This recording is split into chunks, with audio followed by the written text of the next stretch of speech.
Loud noises! God, just scream for me. I don't want to be the only one screaming.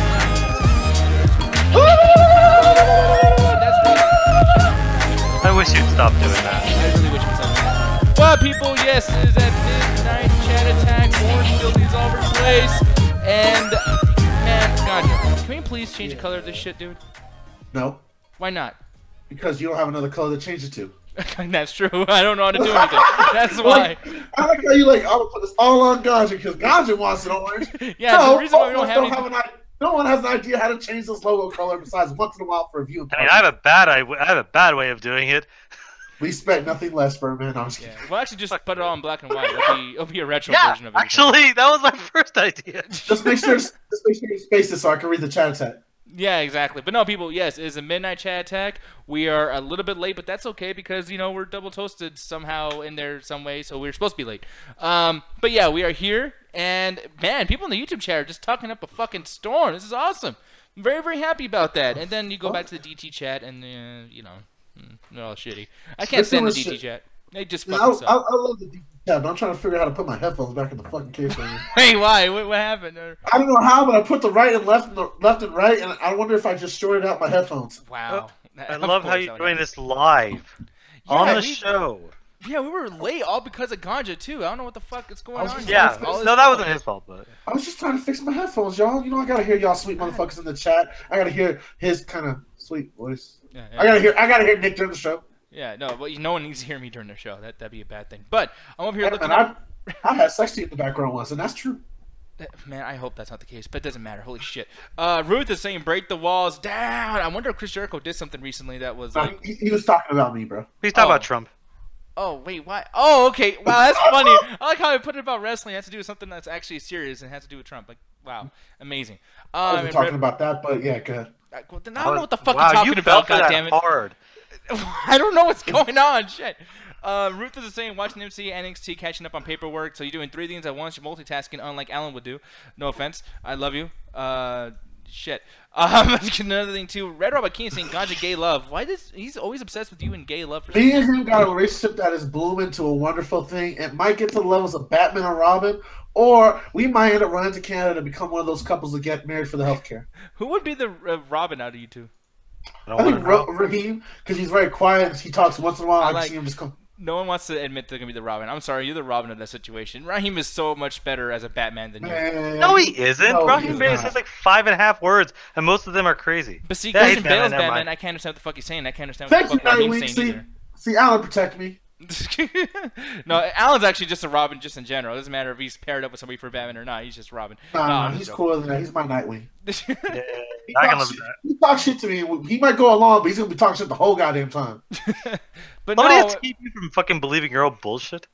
I don't know, man, but I want to start picking on Alan because the thing is like, yeah, like, if we start picking on people, it's just going to come around and start picking on me, and then I'll just get too upset and I'll just start yelling at everybody. Cause and I'll yell at Allie and call her all kinds of mean things as well. Oh, yeah. Allie, you fucking asshole!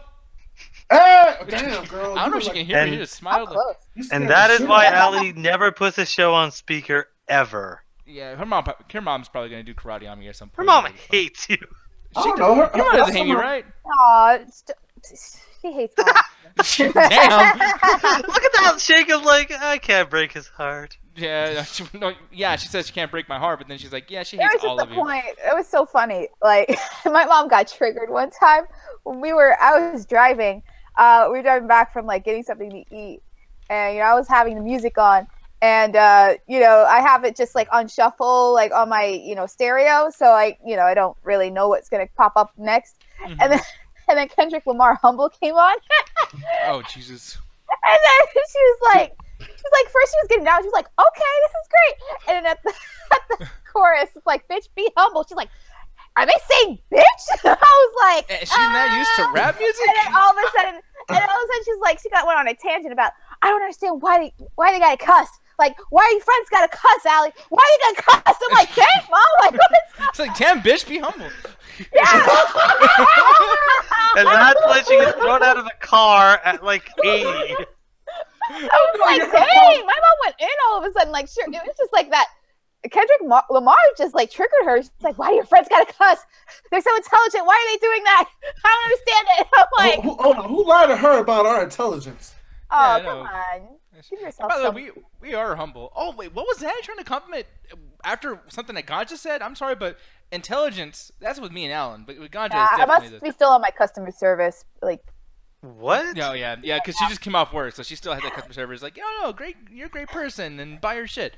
So, you know, people at my store are like, "Do these jeans make me look fat?" Oh no, girl, you got an amazing shape to you. What are you talking about? Like, no. You know what's fucked up is like I've had the same response to me before. Like, how does this look? Oh, it looks great. And it's like the funny thing is though, everyone who always says that actually does have like a really nice shape to them, but they always think they look big, and I'm like, no, you got a Kim Kardashian butt. What are you talking about? Ain't nothing wrong with a pear shape. Yeah, that's true. By the way, I'm looking here too in the chat, and Justin's like, I agree with Allie's mom. Of course, Justin, you didn't have to say that. I know you agree with that. Intelligent people. Okay, so Jay-Z's intelligent people don't need to cuss. I have a degree. Go fuck yourself. Exactly. I have a GED, so I'm kind of your point. I passed high school, but I still don't have my diploma. Yeah, bitch. Like, Working on a second degree as well, so you can definitely go fuck yourself. But no, yeah, he's saying he can use a border and more creative. Oh, a broader. Fuck. Okay. No, because because as I had this conversation with 90s who didn't know what the word concur meant, just because you use bigger words doesn't make you smarter. This motherfucker called it a border. I was gonna get triggered too. Oh, I was about to make a joke. Oh, damn, my brain's like, no. Remember last time? Yeah, exactly. If you guys are wondering, like when we say, like, remember last time, there was a guy named Carlos that used to be part of the team, and then he attacked Alan after he said some racist shit. I'm just joking, but at the same time, Alan's I was not gonna say, racist did that anymore, happen? but- A No, lot it of did not. stupid shit has happened. So I know you whipped your dick out on webcam once. That was kind of weird. It was a nipple, it wasn't a dick. God It was damn a it. dick. God, people, go back to one of our shows where we couldn't do No, the YouTube don't go live back chat, to and our you can show. literally see Alan's nipple. It's Why would you delicious. want to? It's a pepperoni top, or it's a pizza topping. It's pepperoni. It's great. Anyways, Allie's face. Oh, Jesus, pepperoni. I hate that kind. Okay. I mean, I don't blame her. I don't know why you're fucking talking about this. Alan's like, I don't blame her. My nipples are nasty. I like what you guys started, because now in the beautiful chat room that we have right here, let me move the camera frame so I don't look like I'm staring at nothing. The beautiful chat we have right here, they're just going off on Justin right now, cussing at his ass. Yeah, See, like, Justin? fuck you, Justin. That's why you don't start no shit, Justin, because people that cuss are low intelligence, and that means they're more likely to be aggressive. Again, not necessarily. It's the quickest way to show anger and aggression. Picking the right word for the right situation is a sign of intelligence. Using bigger words just makes you think you're smarter. Alan, Yeah. I saw you fight a man over poutine. Exactly. And I was right. Yeah, speaking of everyone saying I'm the angry person, Alan was going to fight with nice ass Canadians and the fucking. No, they picked a fight with me when I said poutine isn't worth it. I don't know about nice Canadians. They're kind of pretentious. Yeah, Up their own asses. Yeah, They I were remember Alan throwing cane signs and everything. I don't know about you guys, but yeah, just The Alan. rock on life! I don't know any gang signs. Dude, fuck off! But anyways, it doesn't matter. That was stupid. That was really lame. He pulled out a hockey jersey out of nowhere and shit. Yeah. Oh, and by the way, this is a chance for me to talk about this. So Adrian asked, "What is NXT?" It's probably a dumb question. What is NXT? It's not a dumb question at all. NXT is a professional wrestling program that airs on Wednesdays on the WWE Network for $9.99. Have you? And it's really, really fun. It's great wrestling stuff. When are you guys gonna stop me? Are we being sponsored by them? I wasn't sure. I just want to know how long you were going to go. I mean, there's really not a lot to say about it. They have yellow ropes as opposed to red and blue ropes. But anyways, wow. I was really hoping you guys would say, "Shut the fuck up, this isn't wrestling," and you guys actually seem interested. Now I have no idea what to do next. But it doesn't Oh, no, matter. I just tuned you out. I was waiting for you to yell at me again. Yeah, I probably was going to be Alan. Fuck you. I think that's the ganja. No, Alan, I am going to scream at you because I really fucking hated the movies we watched in the last after hours. But we're gonna give you another chance tonight with the second phase of Marvel shit. I think. Am I wrong with that? Well, no, we're not going phase 2 because then we'd only be able to watch like another 2 or 3 movies. The first one was any first solo. The second one we're going to be tonight is going to be the team up. So it's going to be Civil War, Avengers 1 and 2. So any sort of team up movie. And we're going to get through those. Y'all need to pick Civil War. Y'all know you want to watch that. Stop. Hey, freaking the I vote, thought goddammit. people would pick other stuff. They Well, picked not Incredible Ultron. Hulk the first time. Yeah, I actually would not mind watching Civil War, but at the same time, it's like, I know there's gonna be a bunch of arguments. Hey, that was actually the first show that Alan actually came on when we were talking about Black Panther being in Civil War, and Justin Man. and him and Hogan. I don't want to watch Civil War with y'all. Yeah, Well, that's I gonna need to be watch fun. that again. I was just thinking I'm due for another viewing. Yeah. So. Phrasing. I don't care. I love Civil War. Man, Yeah, they hit all the right spots. Shit. Exactly, damn. But yeah, tonight we're gonna be probably. I mean, honestly, the way this discussion's going, we're probably gonna watch Civil War. But I mean, we'll see what happens. We'll go being a rabbit and all that good stuff. And then when something goes wrong and it's not so great, yell at Alan. Don't yell at me. You know, Or you Yeah, can that slowly was watch. last week. Everyone yelled at me, even though it wasn't my fault. or Or no, you yell at can Ganja. No, or you can watch Nick and Alan, try to kill each other in the chat room. That was very Oh, lovely. were you there? Or were you too strung out of your mind doing whatever the fuck you're doing? I may be strung out, but I can still read with my eyes a little closed. Could you? Because we just had a discussion about how you don't know how to, or you can't read too close together. No shit. Hey man, that shit was great. I worked my ass off to read that shit. No, and by the way, we're the same, which means it won't get voted for. Everyone wanting to watch Civil War. So, yeah, I don't know. We'll see what happens. That's probably kind of a cliffhanger thing. Like, yeah, make sure you get your ass in rabbits. Nah, we're just gonna watch Justice League instead. No, man, I'll fucking kill you. But, fuck Justice League. Oh hell no! I'm not putting anyone through that. I don't even want to watch it again. I think I would go into No the one Grand wants to Chat watch Attack. it again. I bought that movie for $20 and I kind of regret it. Damn, man. Kind of. Yeah. Yeah, kind of, because there's like two good scenes. Stop Yeah. buying movies, folks. There are ways around this. Yeah, there are Blu-ray if you want it on disc. Hey, it's in 4K. I couldn't resist. there are ways.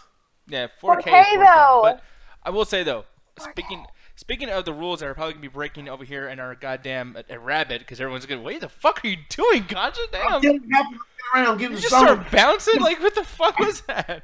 Man, I drank a fucking cappuccino early in the day, I can and it tell. still hasn't worn off. It's been great. Between that and the painkillers for me supposed to get a tattoo, I'm on top of the world, baby. So give me that beautiful rule. Wait, but fuck the rules. Okay, Wait, someone tattoo? explain to me why in America you take painkillers before an operation. Because you don't feel the pain. Man, do I have to explain that? Shit. No, because again, why do you think y'all have an opioid problem? You Wait, take motherfuckers high before the fucking. who takes painkillers before an operation? Me? That is the second time I've heard that What? with Trey and his dentist, and apparently, what's say Julian, They put- Ganja with his fucking tattoos. But they put anesthesia in your operation, like when you're I know, getting you wanna get operated more on, and then high. afterwards you do it. And people wonder why there's an opioid problem in the United States right now. Y'all get high before Yeah, you need it. no, you're wondering why that's a problem. It's a problem because it feels too fucking good, Alan. That's Try the it. point of painkillers. There is literally a song on the radio about Percocet. That's how good it feels, baby. Yeah. Jesus Damn Christ. it. God, dude, why do you think I make a lot of money selling those, Alan? Shit. Like, no, I'm just joking. I That's don't. fucking weird, Hey man. man, I wouldn't be surprised, motherfucker. You know we ain't getting no ad revenue money. Exactly. It's like, well, how can you afford this great broadcast program? Because I can't, folks. Anyways, but God, what's your fucking name? Ganja? It's Ganja. not Guru, also Jesus known as Christ. Garrett Smith, but that's my government name. We gonna go by that. Yeah, especially Yeah, we after this do. conversation. But you, what are the fucking rules, Ganja? Shit. Rule number one: we're starting the call first. We're all about those new, fresh smelling faces. Those people I haven't seen in a while. Those people are popping on for the first time. So hit me, Alley Girl, Alan, and of course Mr. Nick Diaz inside the Double Toaster Room, Facebook, or wherever you can find us to get you onto the show. Number two: did not talk Shut over the each other. fuck up. Or just say rude shit because we have a problem with that and it just ruins audio quality and viewing for later. Number three, please no nudity. Do not whip it out. Keep it inside privately for you and the Lord Jesus Christ because YouTube don't like that shit. So remember, guys, no nudity. Rule number four, do not give anyone else the link. We have a planned show that includes comes off certain topics and discussions and sometimes overall bullshit conversation. So you're handing that shit out. You're God and so is the dumbass that clicked it. Rule number five, read the rules and I hope your mama ain't home. Alley Girl. Don't be a dick. There you go. Don't be a dick. Don't. Why is this happening? It turns into a Man, musical about dicks. Does your mom ever watch these shows? No. Thank God. Okay. Oh, that would be awful. I would advise her not to fucking watch She it. doesn't know where to find it. Yo, man, check it out, DJ on the Double Toaster chat right now because they got gifs and memes. He's showing her what Hallie would look like if she went on a rant about mom cussing. Yeah. Uh-oh. Oh, and the DT chat. Yeah, the black girl just clears that field, bro. It's like if Allie's mom pulled out the belt. Jesus Christ! Look at it. They're a happy couple too. She's like, "Fuck this shit." Damn. I'm Why does she even gone. need a car? This dude. Hey! That shit's stupid. That's Jesus. great. That's when you hang out with a relative and they start saying some racist shit and you don't believe, but you don't want to actually start arguing because you got another hour down the road and you just start channeling that out of body experience. Yeah, welcome to being Arab. Oh, damn. So, are we That gonna came from a talk about place of Islam? truth. No, we're not talking about Islam. Don't ask that fucking question. Fuck. No. We did, didn't we, during the Monster Hunter fucking playthrough? No, we did. Oh my god. But no, we're gonna be moving on That's great. though. So here's the thing. Check out the Untitled Video Game Show if you want to hear us talk about Islam. No, don't. Check out the show, but just don't do that shit for fucking Islam Top, please, for the love of God. Did we talk about Islam on the show? Yeah, we did. Wait, you don't remember this? I don't remember. We did. I was like, yo, because Alan, because we always make this running joke about Islam, and I don't think a lot of our viewers know that you're actually, a part of the Muslim religion. Like, can you explain a little bit more about that stuff? We try to get people more acquainted with it. And I had him just go on about his childhood and Islam and stuff, and about people that Why'd you misconstrued fall it. for that, by the way? I don't honestly. I don't know why I don't fucking remember. Because That. I presented it so well, like I did right there. He was like, you know what, fucking gosh, I'm gonna tell people. Yeah, it's been a while. I just don't fucking remember. It must have been an early show. Oh, it was. It was I remember our second or third episode. Yeah, that's probably why. Yeah, some shit like that. But here's the thing, though. First thing that we had to talk about, and I've been seeing posters for this show all over the place, but I didn't see that new one that you posted, Alan. But apparently there's this new Purge movie that I'm surprised. I've been hearing about this fucking movie since Donald Trump was made president. So I'm kind of wondering, why are we still, on this whole fucking thing? I thought this movie even came out. But it's the same fucking storyline, unfortunately. It's the same thing about basically, the world. Actually, this is I guess a prequel or something. It's a First Purge. Basically, what it is when the Purge came out, the first one, not this one, even though it's called the First Purge, it's fucking confusing. Purge 1, when it came out, basically the entire idea is somehow a political party was able to pass a law in which once a year people could just commit any crime that they wanted over the course of a 12-hour period. And it was called Purge Day. It was basically treated like a national holiday. You do whatever the fuck you want. Steal, murder, do all sorts of crazy shit. And it basically, the first one you saw is a home invasion where it's some guy gets helped over, gets stuck in a house, and basically all these crazy people are just trying to kill this guy. And that's basically what the first movie is about. The second one takes place a few years later, and what it is, it's the same kind of idea of, we're doing it on this day. You can do whatever the fuck you want, murder, steal, all sorts of jazz. And the entire thing is we're trying to get this family from one end of the city to the next, just for various reasons. And the third one is just same kind of idea. They're very similar movies, but they're always really interesting because it's such a stupid concept. It is a retardedly stupid concept that anybody would vote this into office in any way, shape, or form. And it seems like this is what this movie's about, is trying to explain how bad the world is, that this became necessary to be a law. And right off the bat, I'm going to watch this movie because I've seen the other ones. But I don't expect this story to be in any way, shape, or form actually good. Yeah, no, and I don't feel like it's gonna be good. I don't think any of these movies are gonna be good, honestly. I know people were kind of like, "Oh, it's pretty cool, it's kind of scary." You might enjoy them if you can get past how stupid the concept is. You might actually enjoy watching the trilogy. The best way I could describe this: were you a fan of Escape to New York by any chance? I never watched it. You motherfucker! We gotta watch that in the after hour now. Man, I got cussed out for an hour for never watching that movie. And you were there. I was there. Yeah. I probably let the torch burning. I know what I'm capable of. No, that was Dave. Where the fuck were you? That movie and Blade Runner always get mentioned next to each other. So it's because people are like, "Oh, Blade Runner," and then watching it was fucking terrible because you fucking nerds came up supposed to love this fucking movie. Yeah, I'm sorry, but I don't trust the nerd opinion of these 80s fucking films. And especially, and I will get into it later on with this whole Ready Player One thing. I telling you right now, I fucking have a prejudice against the 80s. If you bring up anything to me that has to do with the 80s, you can go fuck yourself. I hate the 80s. I cannot stand. When did the first Terminator movie come out? In the 80s, and I don't like it that much. Now, Terminator 2 was in the 90s. That's when they had the touch. They had the power. And I hate that movie. I don't blame him. I fucking hate that. Ganja, I could kiss you because I hate that fucking movie too. The Transformers movie is so bad. It's so bad. But people like to say it's fucking good because Transformers. Meanwhile, it's a fucking commercial. The entire movie is just I won't get into a whole big old thing about that. The entire series is a commercial. We're just going to go back down to it. Beast Wars is pretty... Beast Wars was literally a commercial. No, I love it. It's fucking great. But it was literally to sell toys, as a lot of these kid stuff are. Hey guys, it's Transformers, but now you can do dinosaurs and animals. You can summon them robots. Now watch the cartoon. Hey, we got good writers on this shit. Who knew? That's basically what happened. The only reason I'm not responding is that we have a job to do, sir. We need to discuss No, this. I compliment the show, so how mad can you get? We gotta lie, watch. lie to yourself. Don't lie to them. The one thing I gotta bring up, you motherfuckers, is the fact that I actually right away when I first saw this is the thing that I want to bring up is looking at the promotional posters for this. It was really trying to grab the attention of anti-Trump people, which I didn't like because I feel like it's trying to do this thing of like, hey, we can tell our own story, we can be creative, but let's just make sure to be as trendy as possible and get everybody who's into this particular thing just to get together and be like, yay, fuck Trump, fuck our president, fuck all that stuff. Because if you look at the, like, trailer and listen to the dialogue and everything that's going on and the synopsis on IMDb and all that shit too, because granted, yeah, people, I had to IMDb this because I don't know shit about the Purge. Yeah. But it's like, it's the same story. The government's bad, the government's evil, and then with this whole thing, and granted, people are not going to like me saying this, but I will say this movie is taking advantage of the climate in film too, because if you notice, people are climbing for another Get Out. People really are liking the Black Panther thing, and this movie, it seems like, hey, Black people like this stuff, women like this stuff, Wonder Woman's a big thing too. Let's make sure to have our whole cast be just black women, black people, and everyone white is a bad guy. Everyone white is a villain. The government's evil.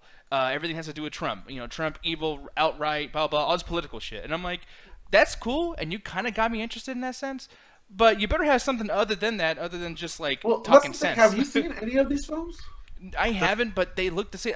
I look up trailers; they all look exactly the same. That's one thing you're describing, like when you bring up the idea of them trying to copy the whole idea of a female lead, black lead, and all that stuff. It's not really about that because they've kind of been setting up a lot of these movies that this is basically takes place to call.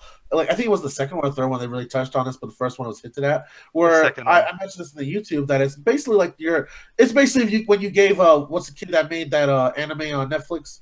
I can't remember, honestly. What did you say, Dolly? Oh, Jaden Smith. Jaden Smith. It's basically if you gave him the manifesto and he wanted to make it gory rather than a weird anime fetish thing that he did. Yeah. And it's basically what they're doing here. It's like, oh, the rich people are going to get rid of the poor people because we don't have enough resources and jobs. So every once in a year, they kill all the poor people because, they can't afford housing. They can't afford advanced technology. So all these rich people hide in the house. And that was the whole idea of this guy in the first one getting got was because everyone in the neighborhood was jealous that he had all this advanced equipment because he was selling it to rich people. And then the second one, you follow these poor people that are just trying to get out before the purge start and how just regular people survive this bullshit rather than be stuck in a house. It almost takes, that's why I say you should, it kind of takes off a lot from Escape from New York and its assets of there's this area of people where it's lawless and not everything goes.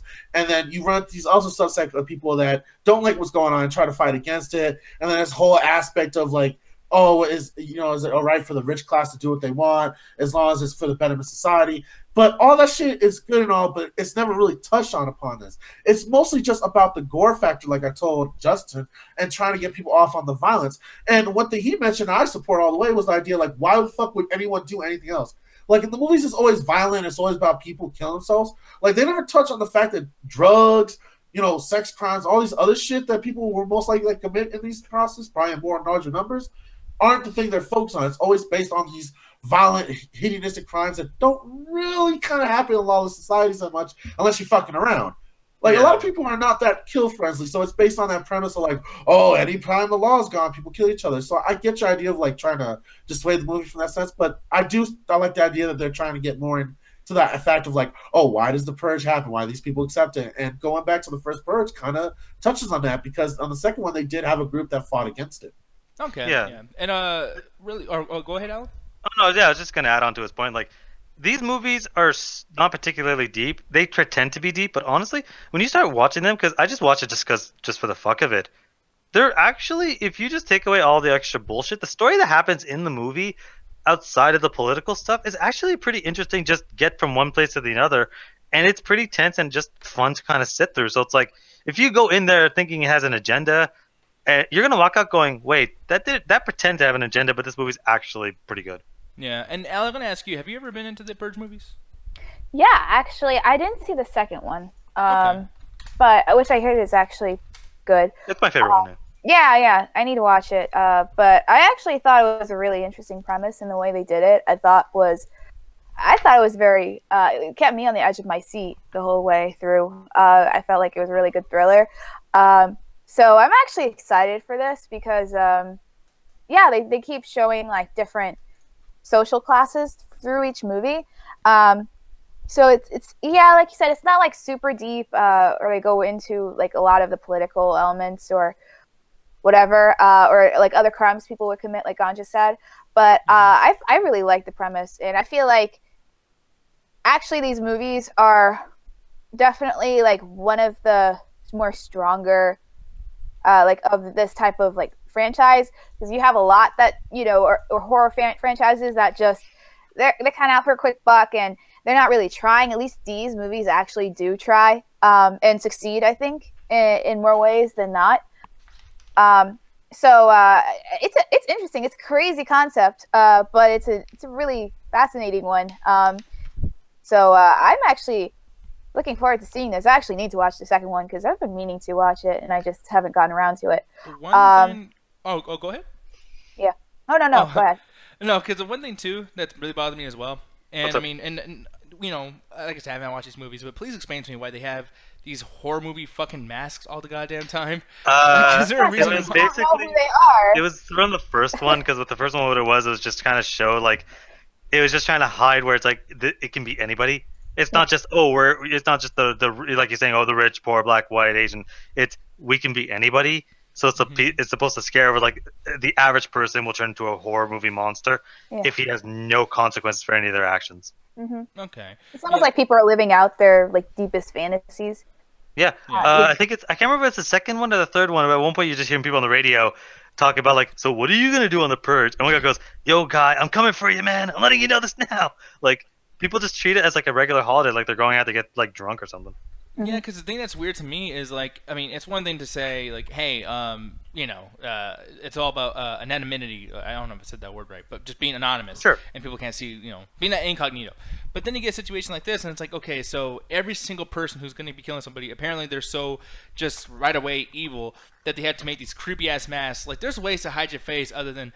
I mean, this dude's eyes are red. Like, what the fuck? It's just to fuck with people. It's literally just to fuck with people. Yeah, screw people, and also like. I mean, I'm not saying I would ever do this, but if I went all out, I'd go all out. Like, I would just, I'll put that makeup on. I put the contacts on. Yeah, the mask. Like, get the costume ready. Like, I just go all out because, like, why not? I mean, apparently these people have fun doing this, which is screwed up. But if you're gonna have fun, you might as well just. I can't get this bitch to smoke a joint, and she's ready. If the day is legal, you can kill someone. She's putting on a hockey mask. Devil's advocate. Dang it. Yeah. You did that too perfect. I was like, no, she's not right. I know that she was like, give me like a short answer, like but she went all in depth. I'm just thinking within the head of someone who has fun doing this. Like, would you want to just go around in your normal clothes? Like maybe you have a knife in your hand and that's it. I'm gonna rob people. Why don't you grab that machete? You get that Halloween mask on. You just go for it. Look at this shit. I mean, he has fucking horns for Christ's sakes. Like, this is how Allie's gonna handle the apocalypse, y'all. Dude, it's like Halloween, but you get to murder people. Yeah, but that's yeah. Me, people love dressing up. People love dressing up on Halloween. Like some people do, but like you'll see it kind of like they'll show the.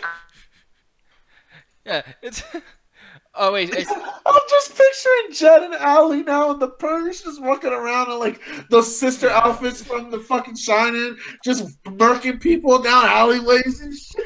But yeah, as you see in the movies, like people do their regular thing in normal outfits, but people literally treat this like a holiday. They literally treat this like it's Halloween or Christmas, where it's like I'm gonna dress up, I'm gonna have fun with it, even though you're essentially going out murdering people. Like people treat this like a holiday. Yeah. No, I mean I understand like why like the reasoning for them doing this, but it's just like when I watch the movie, I can't help but say, okay, like this deep meaning that you're trying to tell me, and the whole Trump thing, and people go crazy. Right.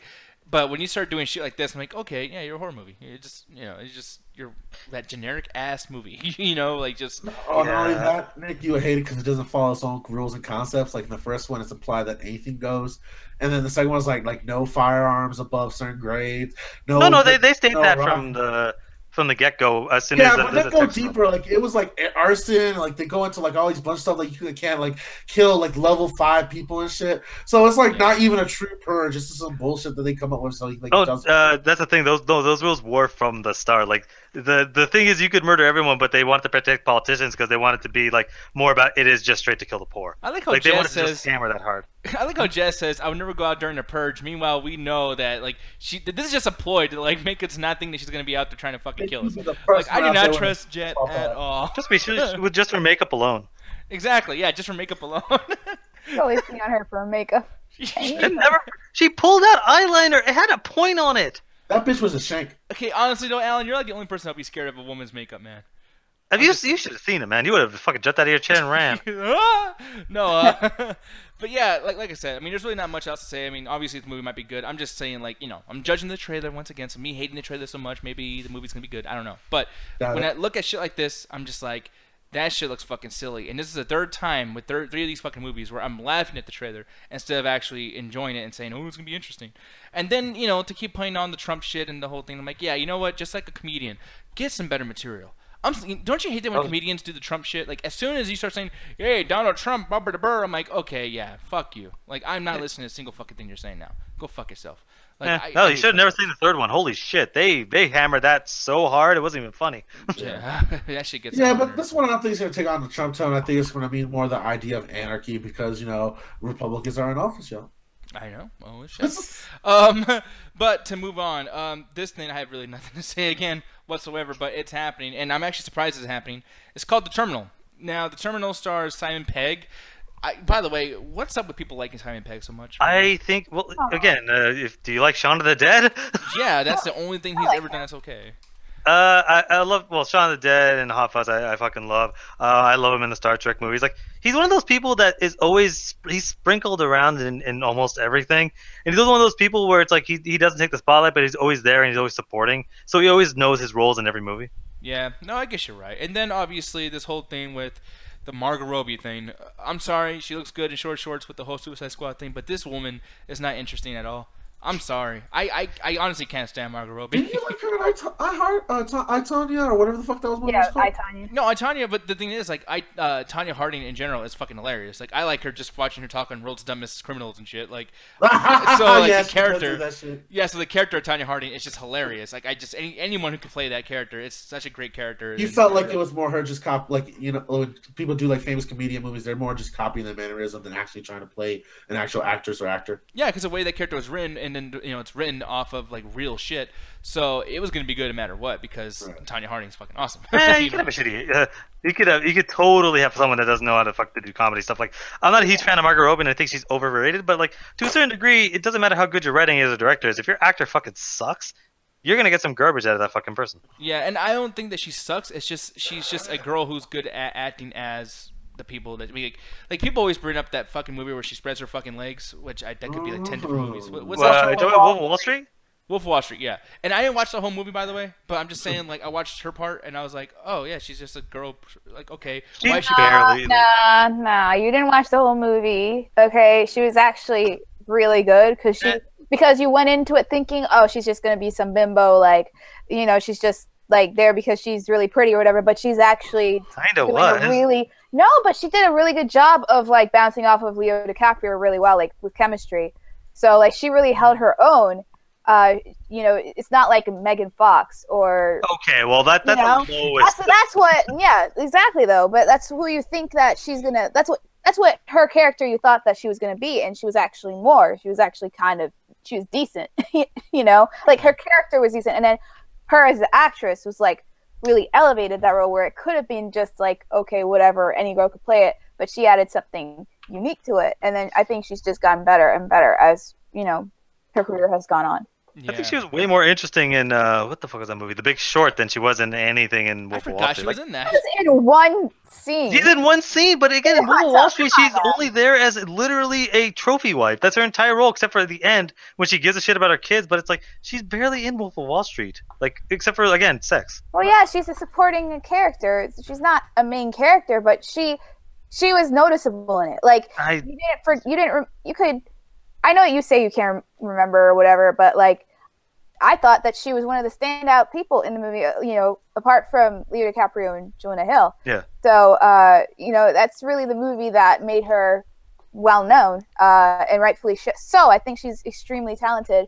I even though I have problems with Suicide Squad and and all that, I do like her as Harley Quinn, although she still needs to work on that accent, which I don't get because she had a Brooklyn accent in Wolf of Wall Street. She didn't get paid enough. But either way, though, I'm really a fan of her. I think she's actually very, like, actually as a businesswoman too, she's really awesome because she started her own production company specifically to actually give more, like, projects, you know, to more diverse group of people, and to get films made with more diverse, you know, group of people as well. So I think she's really trying to make a difference within the film community so that more unique films get seen. Like I, Tonya, I think that for the most part you wouldn't really have a film like that if it wasn't because she produced it. So she's really one of the first people that got I, Tonya made. So it's like I think that was a really unique film. So I think she's a really cool, like, inspirational person, and I think she's very talented. In this movie here, I think it looks visually stunning, but I'm so confused what it's about. I watched it. What the fuck is this trailer about? So the movie, the titular character, and I forgot who plays the titular character, but somebody is terminally ill. That's what's called the terminal. But the thing is, with what the fuck's his name? God damn it! I forgot. I mean, aside from that, though, like basically what the movie is. Wait, who? Simon Pegg? No, I don't know. I don't know who plays the ill person.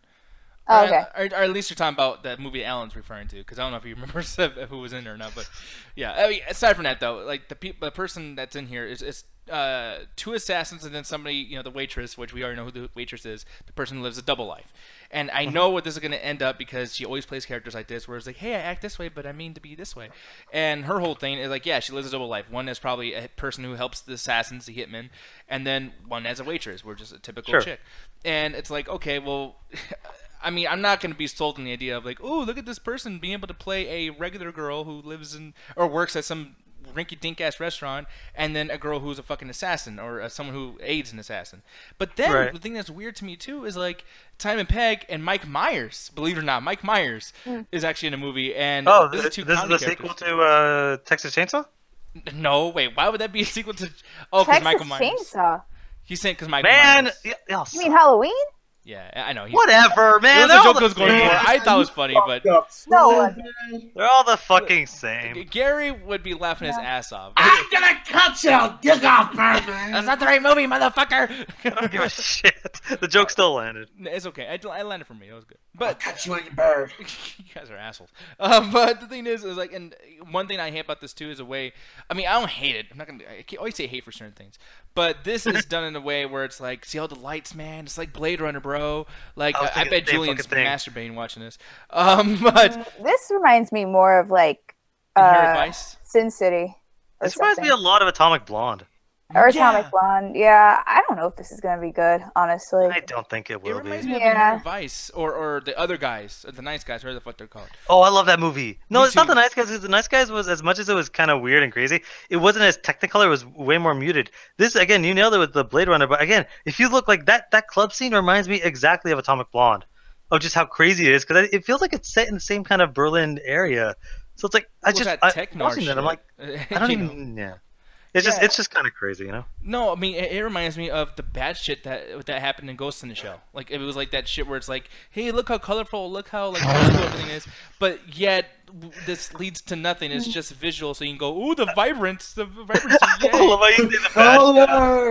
This guy just said the bad shit in Ghost in the Shell. I'm like, there was good shit. No, I know, but there was a couple things that would have been good with Ghost in the Shell, but it's just you can watch those in other movies. You don't have to watch Ghost in the Shell. Like the good shit about it, just watch the anime. You know what I mean? I keep forgetting I watched that movie, Joe. That movie was so fucking bad. I hate that movie so much. Yeah. And people talk about Death Note a lot too. I think Ghost in the Shell is way worse in my opinion, but that's just well, okay, man. Hey, this piece of shit's worse than this piece of shit. Congratulations, you're now a shit judge. Hey, every turd has a different kind of color and texture. We should judge them differently.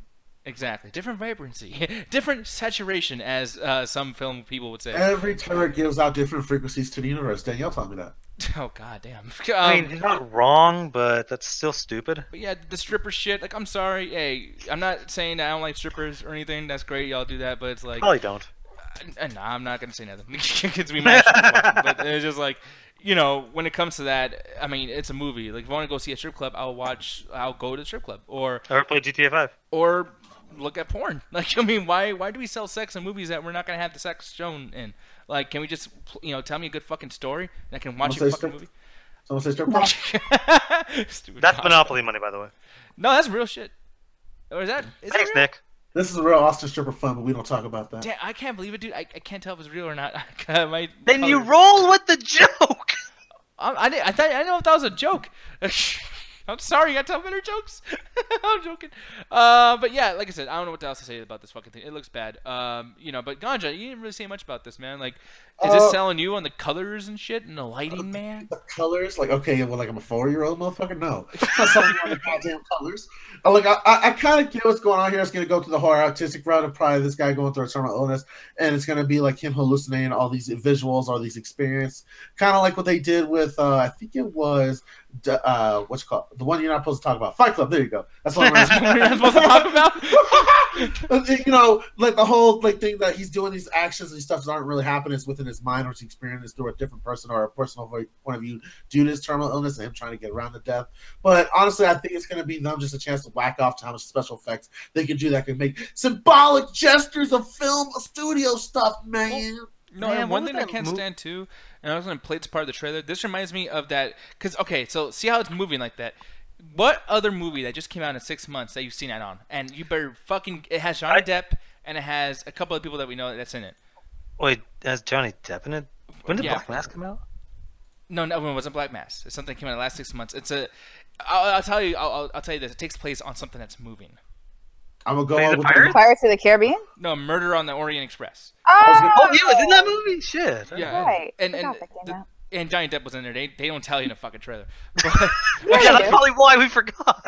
but if you see this, this is the thing that we're gonna start seeing now. See how it's moving towards the font, like, ooh, look at this little special effect with the fucking letters. And I'm like, okay, is it gonna be the new Inception horn that we gotta like zoom towards the fucking letters that are tangible inside some goddamn hallway or something? Stupid. Man, as far as gimmicks and trailers, I'm okay with it. I like that shit. I'm sorry. What about the game that reminds me of is Splinter Cell Conviction, where all of the objectives are written on the walls by like lights and shit. I like that shit. It's kind of cool. Julian in the chat says the only terminal that matters is the one with Tom Hanks. Yeah. Oh, by the way, and Julian, and I think he did right before I said it. Yeah, Orient Express. Like, yeah, it's just like the Orient Express thing. Yeah. Oh, that's what this also reminds me of. What the fuck is that movie called? Good Time? Just with the lighting. Every time I see neon light, all I think of is Atomic Blonde or The Good. neon lights and stuff. Yeah. Yeah. So Man, I love that when that show came. Was it a show or a Netflix movie or some bullshit where you guys were like, hey, yeah, you gotta watch Good Times. I was like, I love Good Times. JJ Walker, you know, Florida, the mom. It's all hilarious, man. You know, Dynamite and shit. You know, We don't know what the fuck Ganja talks about, honestly. everybody knows that in the chat right now knows what the fuck I'm talking about. Nobody knows what the fuck you're talking You're about. Canadian. I don't expect you to know. Now we're moving on. There's really nothing else to say about Thank that you. fucking trailer, but and there's really nothing to say about this either. I know I'm just going through my show really quick, but it's whatever. But I just gotta bring this up and see what you guys say. Detroit Why? area police department adds a new cat. Well, I always knew cops were pussies, though. Hallie looks confused as fuck. I'm like, what? Do you feel like this is not real? Adds no? a cat. Yeah, a cat. They add a That's cat it? to the police department Yeah, it's part of their fighting to club. I save don't know. lives. Okay, well, no, because that could be like therapeutic. Because you know how firefighters have, you know, the Dalmatian dog, or you know they'll have a dog in the department. It's the same thing. It's just like it has been proven that having a pet does lower stress for people. So especially a police officer has to deal with stress on a daily basis. It actually makes sense. They would introduce a cat, Yeah. in the And they'll train at night to hunt down criminals. Yeah, maybe like they do. Like, did you guys ever in like elementary school, like, did your Fire teacher, department like, coming did in you with have a like dog. a pet? Did you have like a school pet? And every weekend or every week, one kid would take home the pet and take care of it. We You know, did that would be their until- job. uh, Kind of the same thing, probably.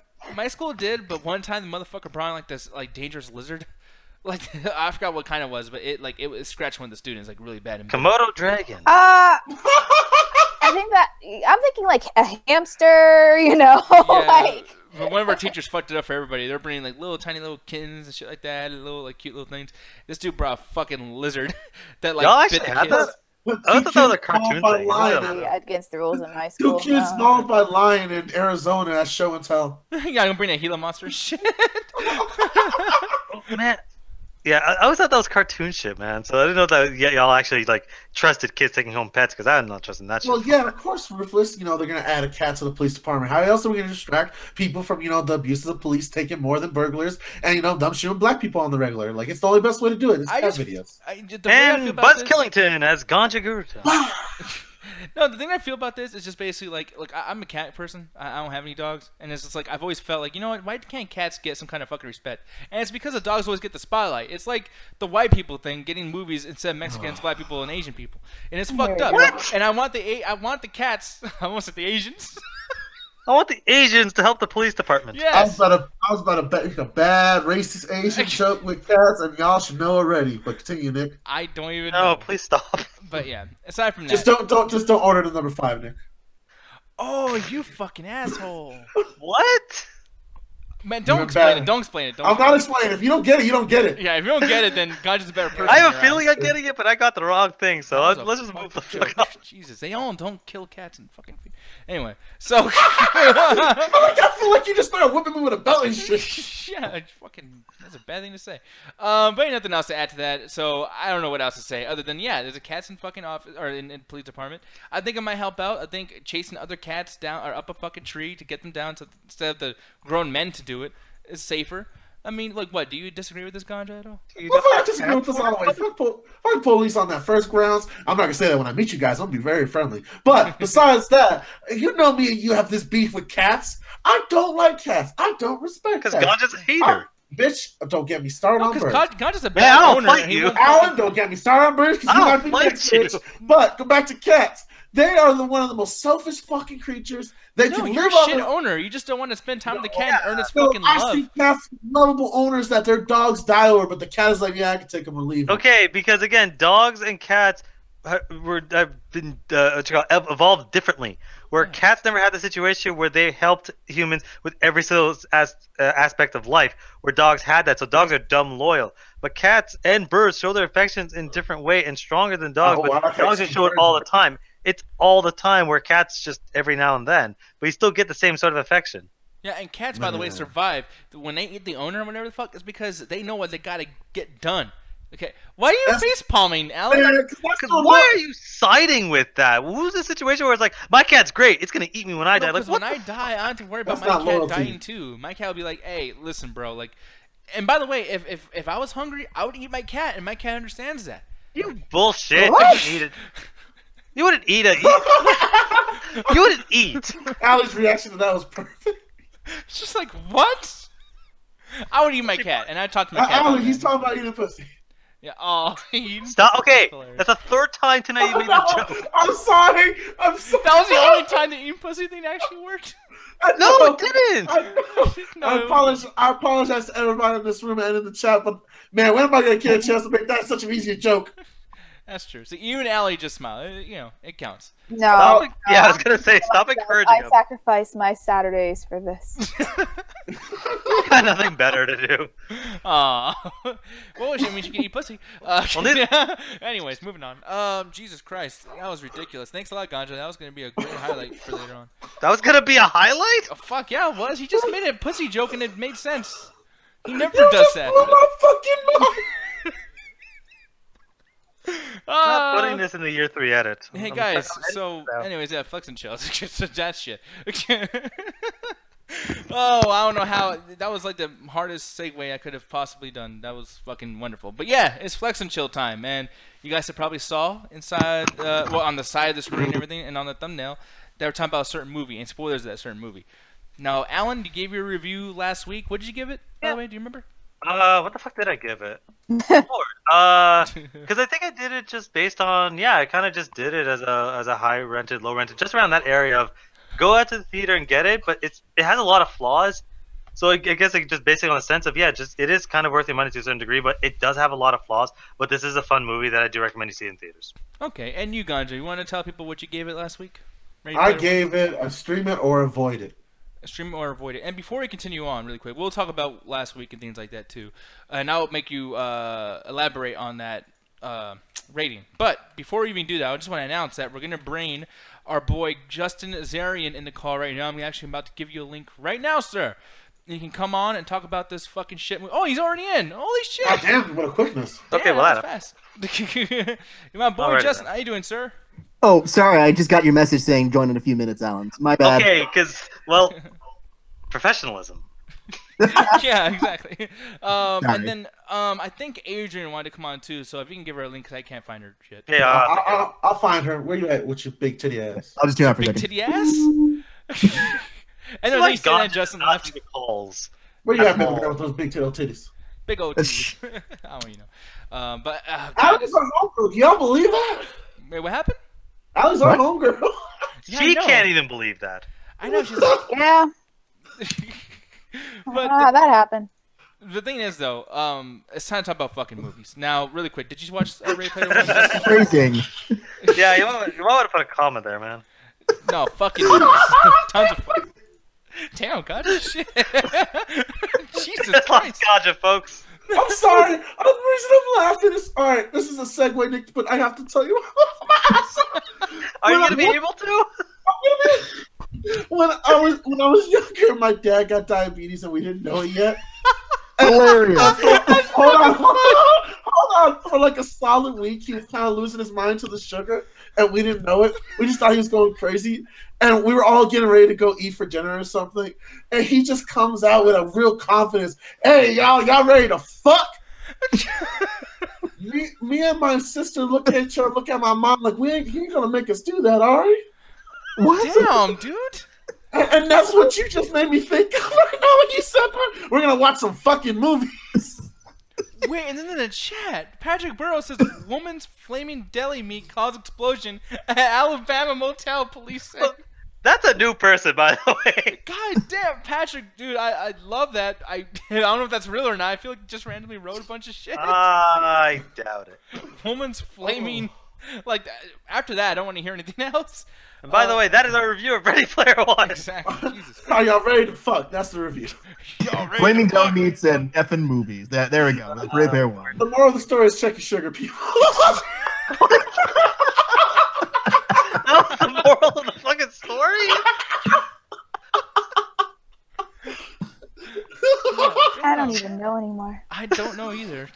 Lame. Al's gonna make a Google Docs about the MCA. Yeah, exactly. Oh, we're talking about the channel. Yeah, the channel also thing. We'll maybe talk about it. I don't think we should because we're not a gossip website, but y'all probably already know what's going on Well, with that. yeah, we are. Yeah, actually we are, but we just don't That's know. what we what the do, fuck but- Yeah, that's like TMZ gossip. We gossip like, oh, this new movie's coming out, or did y'all hear about this new actress getting this deal? That's like some shit like, yo, man, you heard who's trying You to fuck don't who? remember the 6 months of last year where we talked about nothing but sex scandals? All right, Yeah, that Yeah, was so- unavoidable.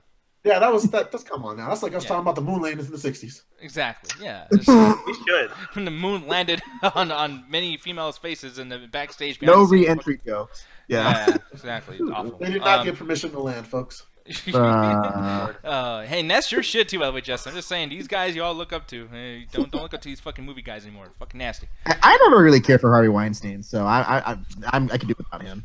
Yeah, but hey, here's the thing though. You know who I can't stand sometimes, man? The guy who's responsible for the shit that's on your shirt, Steven Spielberg. I Hey. cannot stand. Hey, yeah, people's- you silence your tongue. Hey, the fucking blind love for that dude just because he made a couple of good fucking movies. A It's couple? told- Yeah. just a couple. I'm sorry, what, Jurassic Park and fucking, what, E.T. was bad? That movie was awful. Oh, don't you even Color talk Purple, bad about Lincoln, E.T. Close Encounters, Sugarland Express, Duel, All right. Schindler's Hold on. List, Saving Private Ryan. Hold on, Saving Private Ryan. We all agree drops that towards the end. Okay, Lincoln, that No, ending is no. That ending is Lincoln- garbage. Lincoln is No. good for historical fans and people like me and you that like that D shit. But honestly, if I got Alan to sit down and watch that, he cuts me out the whole hour. I would no, I'm not gonna watch it because fuck that. But okay, the thing is, like, as much as Steven Spielberg, like, nobody in here like everyone in his fucking movies. There's always one movie there that essentially does them to a certain degree. That's like, wow, this is such a great fucking movie. He always does. He revolutionized the industry, and he always did a lot of stuff that touched a lot of people. So it's like, liking him or loving him, it's like, yeah, there are a lot of movies he did, but he also did a lot of shit. But that doesn't take away from the good stuff that he's done. You know, I'm not going to deny he's made a couple stinkers. I mean, for every great movie, he also did Crystal Skull. He did. That was not his fault. That was George Lucas. It was partly like That was George Lucas. That man. one. I'll do this. The Terminal. I like The Terminal. It's not a great movie, but it's like, yeah, it's a fun movie. But he doesn't make great movies every time. I can accept that. So. By the way, I like how we talked about the movie The Terminal today, and then like apparently Spielberg did one back in the day. But yeah, that's the thing, because this movie, the one that you talked about, was Terminal, not The Terminal. That's a different movie. Oh, okay, that's Just like Room and The Room. Yeah. But here's the movies though, and like, okay, Hook was bad. Indiana Jones, terrible. Yeah. I never seen Color Purple. Sorry. Empire of the Sun was awful. AI has some things going for it, but it's ultimately trash. AI was good because Creed was in that shit. I love Creed Higher. I mean, played like all the fucking time with that movie. So yeah. What? Okay. That's why you like the movie, because Creed was being played over. You must be a huge fan of Nickelback. No, I'm not. But Creed is fucking great. Hey, With arms wide open. I'm about to say that I got my arms wide open for you. Anyway. But no, so, you know, I'm not a dude, before we even continue on, I'm not the type of guy that says that he fucking likes Steven Spielberg, okay? Sure, that's fair. So I just got to throw it out there as a thing. Now, before we even continue on to, Justin, did you see Ready Player One at all? I just got back from a double feature, and one of them was Ready Player One, so yes. Okay, cool. So, you'll be able to add on to this and everything. So, I don't know where to start. I feel like I'm going to say a lot of shit, so I'm actually going to give this to Allie first. What did you feel about Ready Player One? Well, Ready Player One. Of course, I've said that I was looking forward to this movie. As the trailers went on, I kind of got less interested, so I went in kind of with like middle expectations. You know, I didn't expect it to be, because of, especially after seeing the post, I was like, yeah, the post. Yeah, I didn't have. I definitely went in not like really expecting a lot. I expected something a little bit obviously more inspired, and I will say that this feels the most Spielbergy, like inspired Spielberg film like in a while. You know, he's actually like having fun, a lot of fun elements to it. A really cool action scenes too, especially in the Oasis. The Oasis is like amazing, and it's something that you definitely have to see if you can go see it in theaters, either in IMAX or like Dolby. Dolby's great because when there's like a lot of special effects happening and you know the sound, the Dolby theater, you'll actually like the floor will rumble. So like when you're in the I cannot talk today. God. When you're in the Oasis, like when you're in the Oasis, I know, like I could not like all day. I was like talking to my boss and I was like, oh, I didn't do this. I'm like, what am I happening? Am I having a stuttering problem? Like, do I need to go to speech school? Like, seriously, it sounds like I'm having a stroke all day. But anyway, no. What was I saying? Yeah, so like when they're having like the challenges and you know like King Kong is over here doing this or the T-Rex and stuff, you feel like the vibrations of like the intense stuff happening on screen. So it's like smooth vibration. Yeah. You can. I think it's definitely worth seeing on the big screen. Right. I will say though, it's like there's a lot of good stuff, but you know me and nostalgia. I have a tiff with. A little bit with nostalgia. I feel like it wasn't annoying like I thought it was gonna be, but still, if you're not a fan of the 80s or even the 90s, then you're not gonna care for this. Because I took my mom and I thought either she would really like it or she would not get it, and she was in the latter. Or like she was just like, because it's very video game oriented. So if you like video games, I'm talking about like Atari, or if you play MMOs, stuff like that. So a mixture of old video games and newer.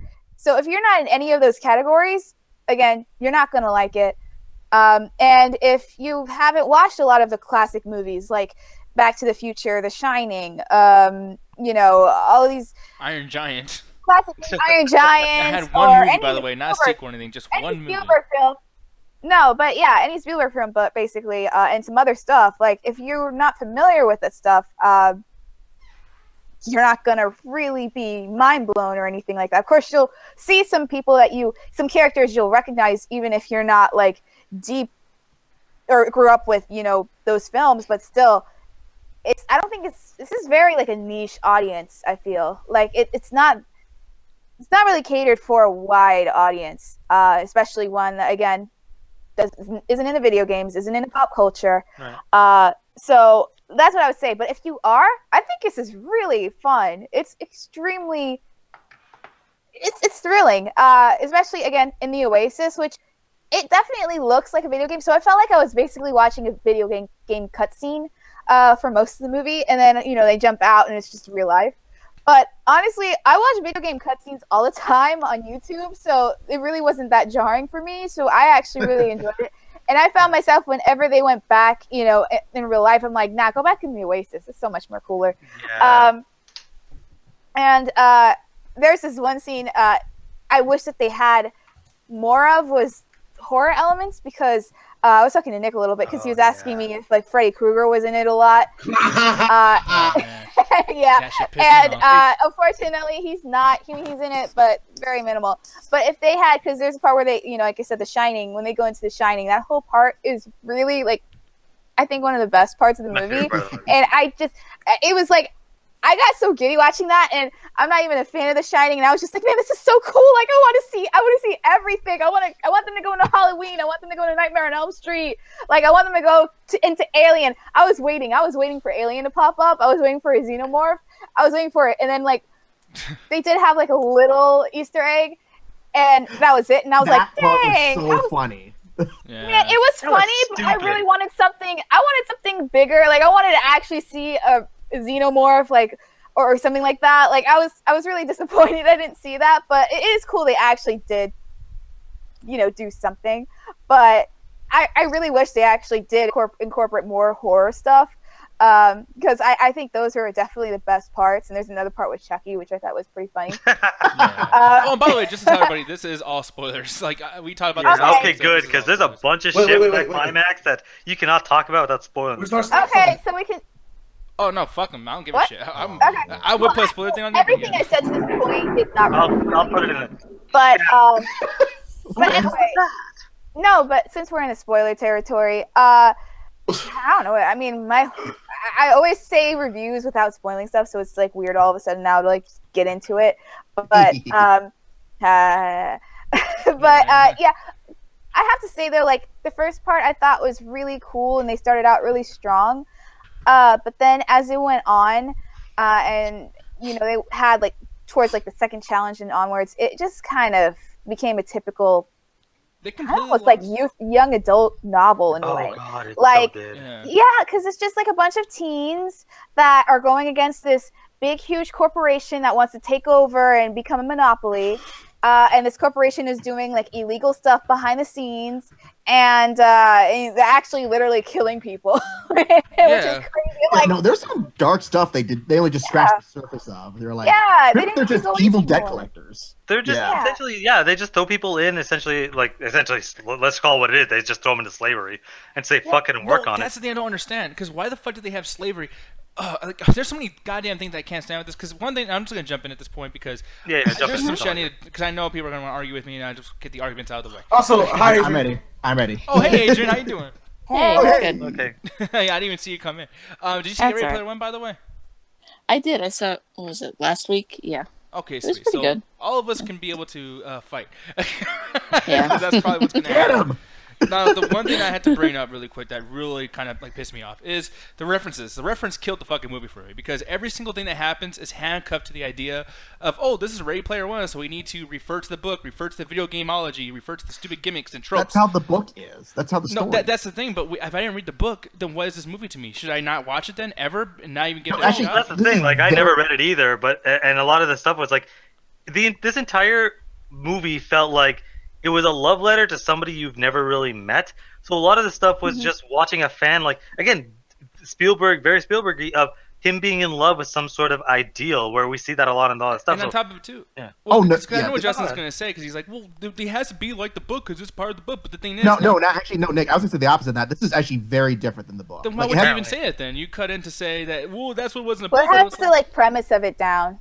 Yeah. and what the author was trying to get across. That's what I think he's trying to say. Yeah. And the fact that it's really more Ernie Klein than Spielberg. Because Spielberg, he's just flattered to get referenced a bunch in the movie. Ernie Klein is like, he is that guy that you hate, that geeky fanboy, just like, I know everything about everything, and that's why he wrote the book. He's just like, see, all this useless knowledge I learned, it meant something in my life. But I mean, taking out the references, taking off all that shit that they're trying to do, the thing that's bothersome to me is because there's so much character in this movie, and there's so many great fucking icons in this, and being put to the side so we can enjoy the epitome of half-note fucking characters who literally say everything. I mean, everything that people were saying, like Wade and the girl that he was into, the most boring fucking female. Like, me being a dude, I have to be into a movie being like, oh, I wish I could fuck her too. Like, I want to be with her. She seems interesting. Yeah. And I did not like that girl, whether she was her avatar, which, by the way, bad design on the avatar. I don't think I hate it like some other people. Yeah. But that shit was goofy. Yeah, I didn't like it either. Yeah, fucking weird spiky hair because it's supposed to be cool. And the whole idea they're trying to say is she's trying to add a bunch of character to the way she looks because she feels so generic in real life. But in real life, she's prettier than the girl in the fucking avatar. Yeah. Just because you have a little scar and in then your it was face. like, I'm sorry. Don't look at me, I'm hideous. You look fine. Yeah. Yeah, that's what I was It's like gonna I have say, a Alan. birthmark. So it's I'm like, like, really, bitch? What? Yeah. Like, what are you talking about? Like, hey, girl, stop. It reminded me that there's this great game called Freedom Force back in the day where one of the villains is the person's like, I'm hideous and I make the world ugly. And then you see it's like she's got one little cut on her eye and that's like, no, I'm deformed and terrible. I'm like, Yeah. But no, Nick brings up a good point because a lot of the stuff, it's like, this movie isn't deep. It's essentially what it is. It's like it's a highlight reel of the last like 30 years of movies. yeah. But at the end of it, it's like if you walk into this movie and you understand that this is references a reference movie, you are gonna have some fun with this. But if you for a second start to actually think that, the climax of this movie only occurs because the security of that place is fucking terrible. Yeah. Nobody Oh, yeah. did their fucking job there. Also, isn't it kind of rigged? Because they got the one dude that kind of plays as the museum dude. Yeah. And besides the point, like, oh, well, he lost a bet, he gave him a coin. No, he gives it back to him. He's like, nah, son. Nah, son. Yeah, they're Nah, just son. vetting. They're He's like, just nah, vetting you to need, see. you need to take this. You need to take this. Yeah, and they're just trying to vet. Take this shit, motherfucker! No, and the thing It is, really is. they're It trying to really vet is the like whole- a Deus Ex Machina situation, right? Like, Yeah. or whatever it's called.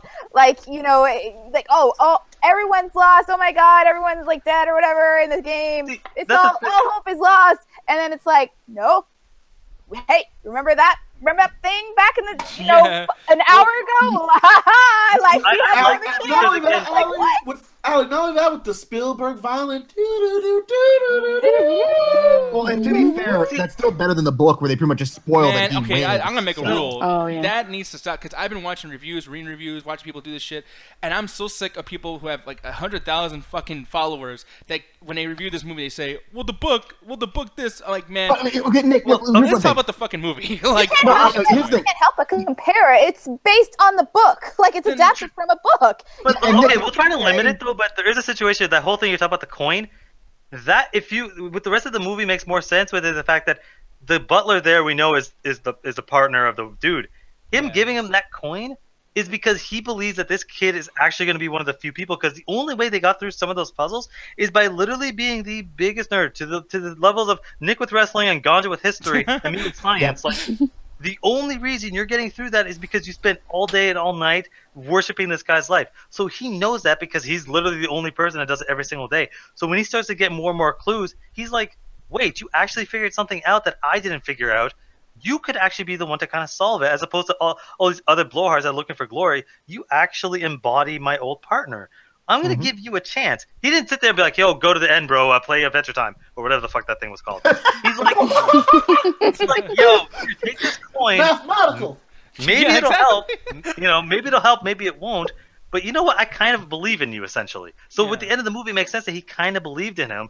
But even going back, like this movie does change a lot from the book, from what I hear. But it's like the movie in itself isn't particularly deep, but it is a fun action romp. Yeah. And it's like I think that's really what we got to take at the end of the day, as opposed to what did it change from here. It's like, did the movie do what it needs to do, and was it fun? And I think it was. No, I know, and the thing is, like, we can discuss that too, but like, and I think that the movie did what it wanted to do. It wanted to entertain the Ready Player One fans. But the thing is, the Ready Player One fans, people who read the book, are gonna either hate this because it wasn't exactly like the book, or they're gonna love it. or whatever the fuck. But it's all going to be surrounding around the book. And me not having enough time to read the book and then be obsessed like you are with the 80s. And one thing I really hate about this is, okay. Wait, who? Wait, what? No, I'm saying You like are. no, I mean like the movie, like, you know, like because people when they watch this fucking thing, they're obsessed with it. I mean, I don't know why you're trying to challenge that, Justin. I mean, shit, like the 80s is all over the fucking place nowadays. Everyone wants to be like the fucking 80s. That's a really awful trope. You awfully see Hot Tub Time Machine. Yeah, exactly. That's the thing. I'm so sick of the 80s. Yeah, it's insane to me. But the thing is and that's our community. That's us being, you know, in 2018 and etc. But the thing is, that's frustrating to me is that the book, it takes place way in the future, right? But for some fucking reason, the movie felt like, man, we gotta be like the books. We had to take place around the same time. Then did entertainment just completely collapse after fucking 1998? Actually, that's kind of they don't explicitly say, and all entertainment died around 2008. Yeah, it doesn't make more sense. along the lines of society collapse, and a lot of the stuff that was in the game that was made around, because it feels like it was made maybe around 2020, 2030. It felt like the game was made. So it's like we still have that stuff today. So it's like basically what it is VR Chat the movie, which is what this is the entire thing was made about 10 years from now, and we're still obsessed with that shit. So it's like it's not so much. But why would we be obsessed? Because at this point, all these things that came up, if this takes place in 2045 or 2051, wherever the fuck it is, and believe me, that's not exaggeration. It actually does take place. No, in yeah, 2045. Yeah, 2045. Yeah. And this all happening, these kids are not fucking young enough to remember any of this shit. Some of the shit happens in like really late 70s. And like, granted, you'll have a Tracer or a Gundam or something like that. Well, I would say this, that most of us here weren't like it's just alive. one generation behind us. But yeah, but it's like you know stuff from another generation. How many times It's y'all the same catch thing. me playing Donna Summers? I wasn't alive when the first Star Wars came out, but I still love that movie and I watch it religiously. And also, if you think about like the world that was built, that game was built and finished in, let's say, 2030. That's 10 years from now. We're still obsessed with the 80s now. Yeah. There are not a lot of extended assets from there. So a lot of the stuff that people have, and the world is like a dystopian. Essentially, it fell apart because of just wars and just starvation. And the world fell apart. So all they have is the past. They don't have the future. There's no future in that world. It's just They're saying like. Yeah, it's just people walking around just like, well, I got nothing better to do besides play this video game or jump out a fucking window. So all they have is whatever's around, and whatever's around is a lot of stuff that came before. And I thought it was just Columbus, because one other thing that's frustrating me about the movie, because I was like, okay, post-apocalyptic. I mean, granted, I'm sick of this fucking story. I've seen Maze Runner. I've seen Hunger Games. I'm sick of this same fucking story. But whatever, Ready Player One. And then they show a spot where him and fucking Miss Ugly, yet she's gorgeous girl, fucking stand on top of a building, and she's in front of a beautiful city that's unharmed. So I'm like, is this a fucking like video game thing or what the fuck? Because it looks perfectly fine. The point of that was to show that these people are the ones trying to pull out of the system. It's like the whole idea of the Matrix, except the idea wasn't going to a shitty ass spaceship. And they had a guardian, they had everything that expressed reality. Like where you went to the world of Cleveland, Ohio, it's all built on brick, dirty, trash everywhere. This was symbolize. It was supposed to symbolize the future, man, of what's possible when you get technology and cooperation together. Right now, '90s watching, he's hard like a brick. Oh yeah, yeah. I would imagine so. But yeah, I mean, and that was the thing I fucking had into it. That I was pissed off because, like, another thing that I really can't stand too. And I guess, I mean, granted, if this was a spoiler talk, the movie would be fucking spoiled in itself. Because explain to me why the big mystery of what these characters look like if they meet, whatever. Look at this shit. They literally, and by the way, when they're in this form and they're not avatars, it's actually kind of like towards the end of the movie, like after the middle. So like, when this happens, here's everybody, and pretty much like. Why would you show that? Like, why would you show these people? You can't connect the dots. I mean, if you're racist, you can connect two of the dots, and you'll figure it out. Like, by the way, the movie's fucking racist because the Asian dude has to go as far as to go into a fucking hum mode before he plays a gimmick in a video game. I was mad when that happened. I'm like, why are you taking a nap? Your friends are fake dying down there. Well, and why even are you taking a nap? The one character who didn't look like their avatar, I totally guessed it off the bat. I'm like, that sounds like Lena Waithe. And I was sure, and I was like, well, that's because you're crazy. Nobody else is going to get I got a question for you, gentlemen. Gentlemen and ladies in the chat. I got a question for you guys here in the call and you guys in YouTube chat. What if, here's the fun fact of my fan theory right here, it actually took a minute for the gun to load, and while he was doing that, he was getting his never show it. He just takes a nap and then wakes up and fights a giant mecha. It's implied through Asian. It's not implied. It's only implied. You have to be very well rested to pilot a Gundam. Come on. If you're a racist, then assume that's what he's doing. That's what I did, sir, and I was correct. And by the way, can someone explain to me what even the IOI is?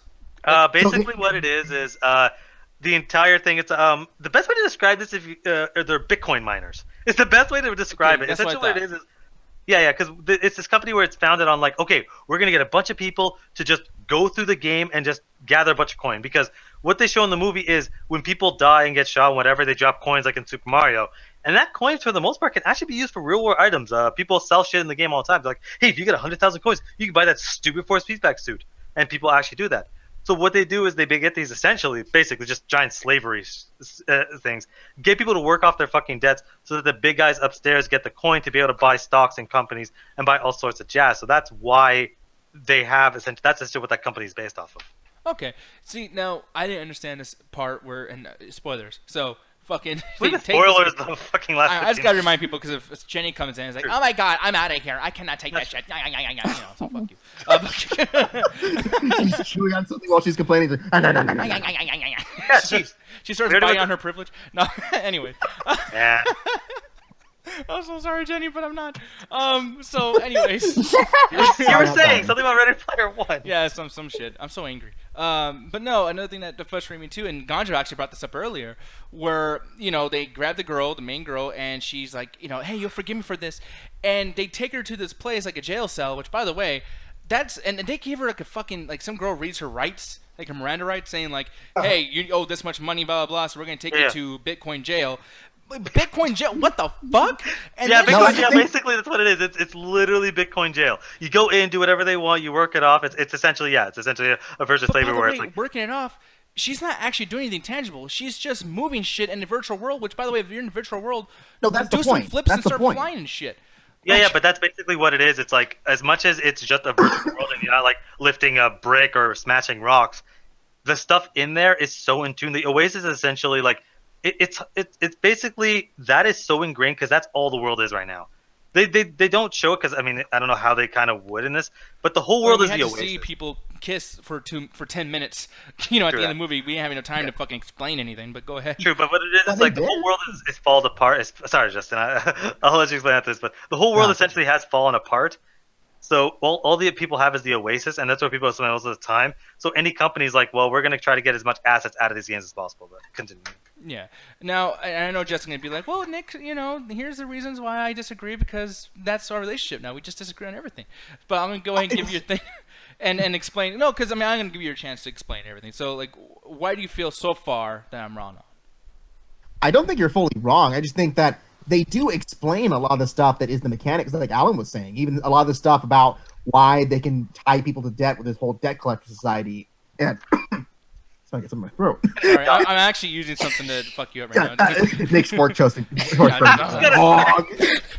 Don't choke on your shitty opinion. No, I'm just playing. Okay.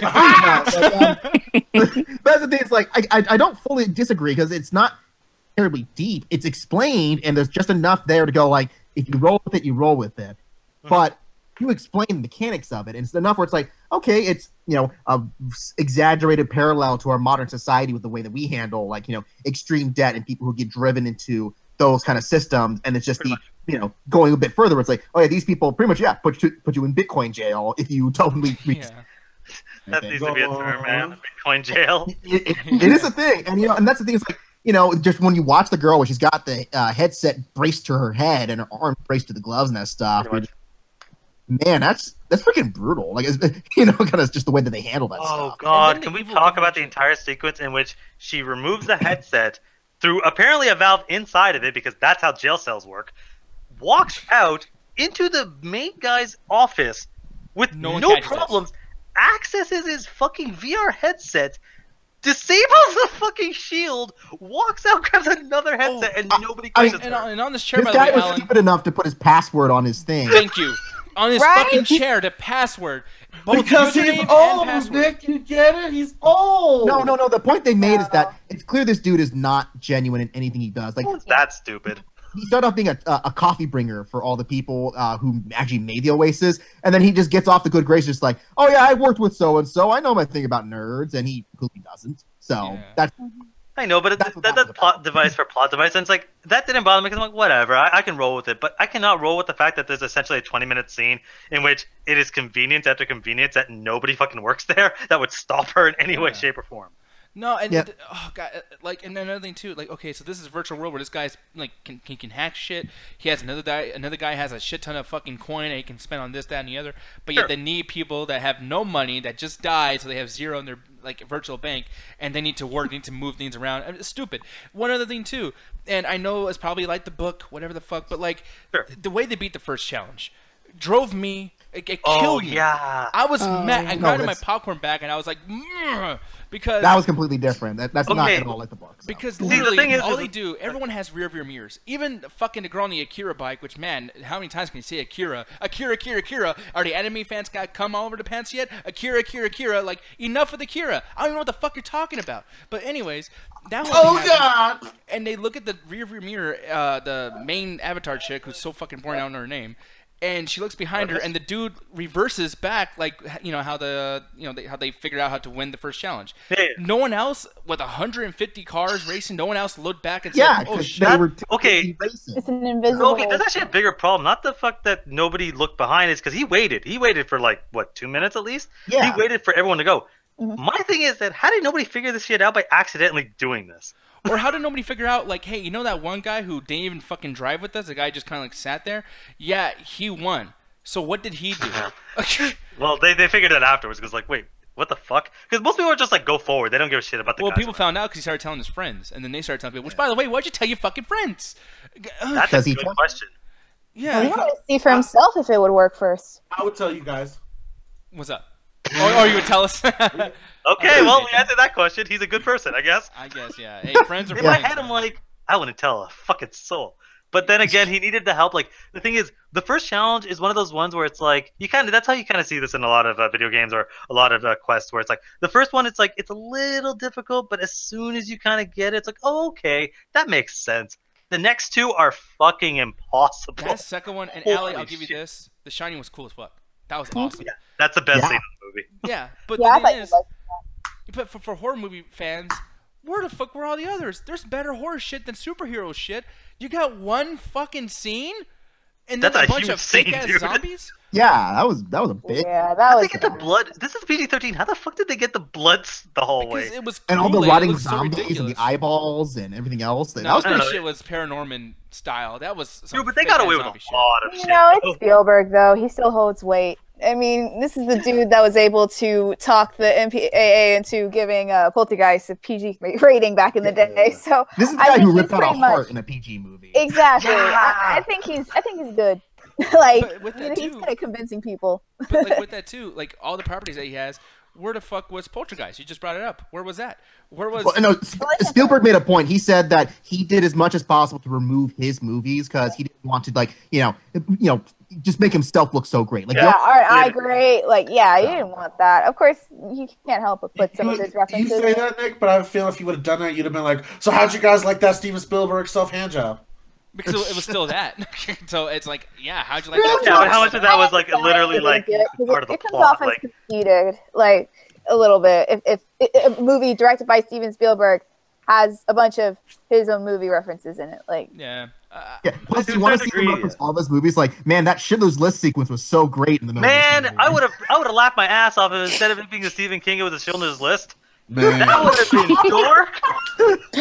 the worst part is the best. I think the worst or best part is the man is Jewish, so he could possibly get away with that. Yeah. The fucking movie. It's like, Hey, it'll actually give you a chance to shoot Nazis. And now you have to realistically cry like you do in the sequences. we have to fucking sit there and be in the fucking concentration camp to figure this shit out. oh my god, Watching a bunch of people dressed as video game Dark. characters reenacting Schindler's List. Yes. like it's dark. Oh, Man. man. And but- the one thing is too is like, okay, I feel like now we have to donate to like the ACLU and shit. no, No, we'll just edit this out in the highlight. no, but like the one thing I want to bring in too is like how the movie dies after the first challenge. Because the second challenge, like I said, no other horror movies. I granted, yeah, the Poltergeist thing that wasn't cool that they didn't let that in, but I understand why you say that it shouldn't be there. But you had the Freddy Krueger part in there in a first-person shooter match thing in the beginning of the movie. Why was Freddy doing in a shooting game? It's like you didn't even watch any of the Freddy movies. Why is Well, it's not the Freddy. Like, that's one of the things I was talking about in the trailer of why does anyone excited for this shit? That's not Freddy and Jason. That's No, not I know that, but then again, like Chucky was acting like Chucky, T-Rex was acting like T-Rex. Well, King it's Kong almost was acting like in I know you haven't played the game, but Kingdom Hearts, Yep. when like you have that special power where like you're fighting a combat and all of a sudden you can choose like Simba the Lion or like Peter Pan or whatever to like help you. Pretty much. Yeah, it's the same thing. Like Yeah. or Pokemon, like Or Smash Chucky, Bros. I choose you, and then they go and do the and Man, I wish they had that. Or another example, Nick. Have you ever seen anyone play Smash Bros and they throw out like a trophy or whatever? Like No, that's yeah. essentially what it was. Like Chucky's a power up where it's like, oh no, I need something else. Throw Chucky and he goes and kills like 80 No, people. see, I agree. I 100% agree with that. And and if this movie stayed with that, that'd be cool. But they made sure to give special time to shit that whoever made this movie had a more of an affinity for liking. Like the Gundam thing was not like a guy just playing Gundam like cosmetic. No, he acted like a Gundam robot. Godzilla acted like Godzilla. Iron Giant acted like Iron Giant. King Kong T-Rex acted like that. So it's like they're not fixing their own rules. They're not. Well, it's not even that. It's just certain people are obviously like. One of the things is, majority of the people there didn't get the spotlight, of course. But then some people did because they wanted the big showpieces. So it's like that's one of the things where I was afraid, where it's like the exact feeling you're having of why is it my favorite thing? Because if we were to replace the fucking Gundam and Godzilla with Freddy and Jason, you'd be fucking freaking out because you'd be like, hey, those are my favorite characters. No, but then I would have been mad that Gundam was just a random robot and didn't do Gundam shit. I feel like everyone should do their shit. You know, if you're gonna. Here's the thing I took away from like Godzilla or the T-Rex was that those were NPCs, because that was like part of like the tournament or the layout of that particular challenge. No, but it wasn't like actually a player. You know what? Not Godzilla. I'm talking about King Kong. Okay. Okay. Sorry. But yeah, like those, they weren't players, but like in the arena or whatever where they're fighting like Freddy Krueger or Jason, like those I think were actual players. All of them were, Yeah, all of them were like fighting each other trying to get coin. So yeah, that's a little bit different. So it's not that character versus like in The Shining when you have that creepy lady like chasing after it's not a player, one of the characters or like when you see like only Jack Nicholson's legs chasing whatever, like that's not someone, that's just part of the level. Yeah. But to add on to Ali's point is they've already touched on that players can create their own things in the world. Things are moddable, things are creatable, and you have these people that understand coding to such a level that they create stuff within the Oasis themselves to sell and trade. So that could easily have been why someone had put time and effort into the Chucky doll, because y'all already know, if you guys watch the Untitled Video Game Show every Friday 7:30 CST time, that we touched on modding, and Nexus modding, and Alan's got me into it. There are people that go out their fucking way to create these mods that are so elaborate that they stick to the lore. One of my favorite things in the Fallout universe right now is that you can change a lot of the character outfits and whatnot and make it more lore friendly so it feels within the universe that you're creating. And that even extends to the weaponry. Like, for example, there was this AK that they created, and they went into a long history of the rifle. They gave it a backstory within the game that's very plausible, and it adds to the lore. So imagine something so open-ended, so open source code like the Oasis. You can easily have someone who made a fucking holy grenade style Chucky doll that fucks up a lot of people. Man, that pissed me off. That holy hand grenade shit pissed me off because that's not how it fucking goes. It's supposed to go hallelujah, then blow up. It didn't go hallelujah. Hallelujah. Why is it called a holy hand grenade? It's the same thing. Like the Zemeckis cube is not a thing. Why? That's just something. The whole hand grenade is actually a thing from another game. Yeah, so from the property, they should pay attention to it enough, because this movie is all about references. Then learn about your fucking references.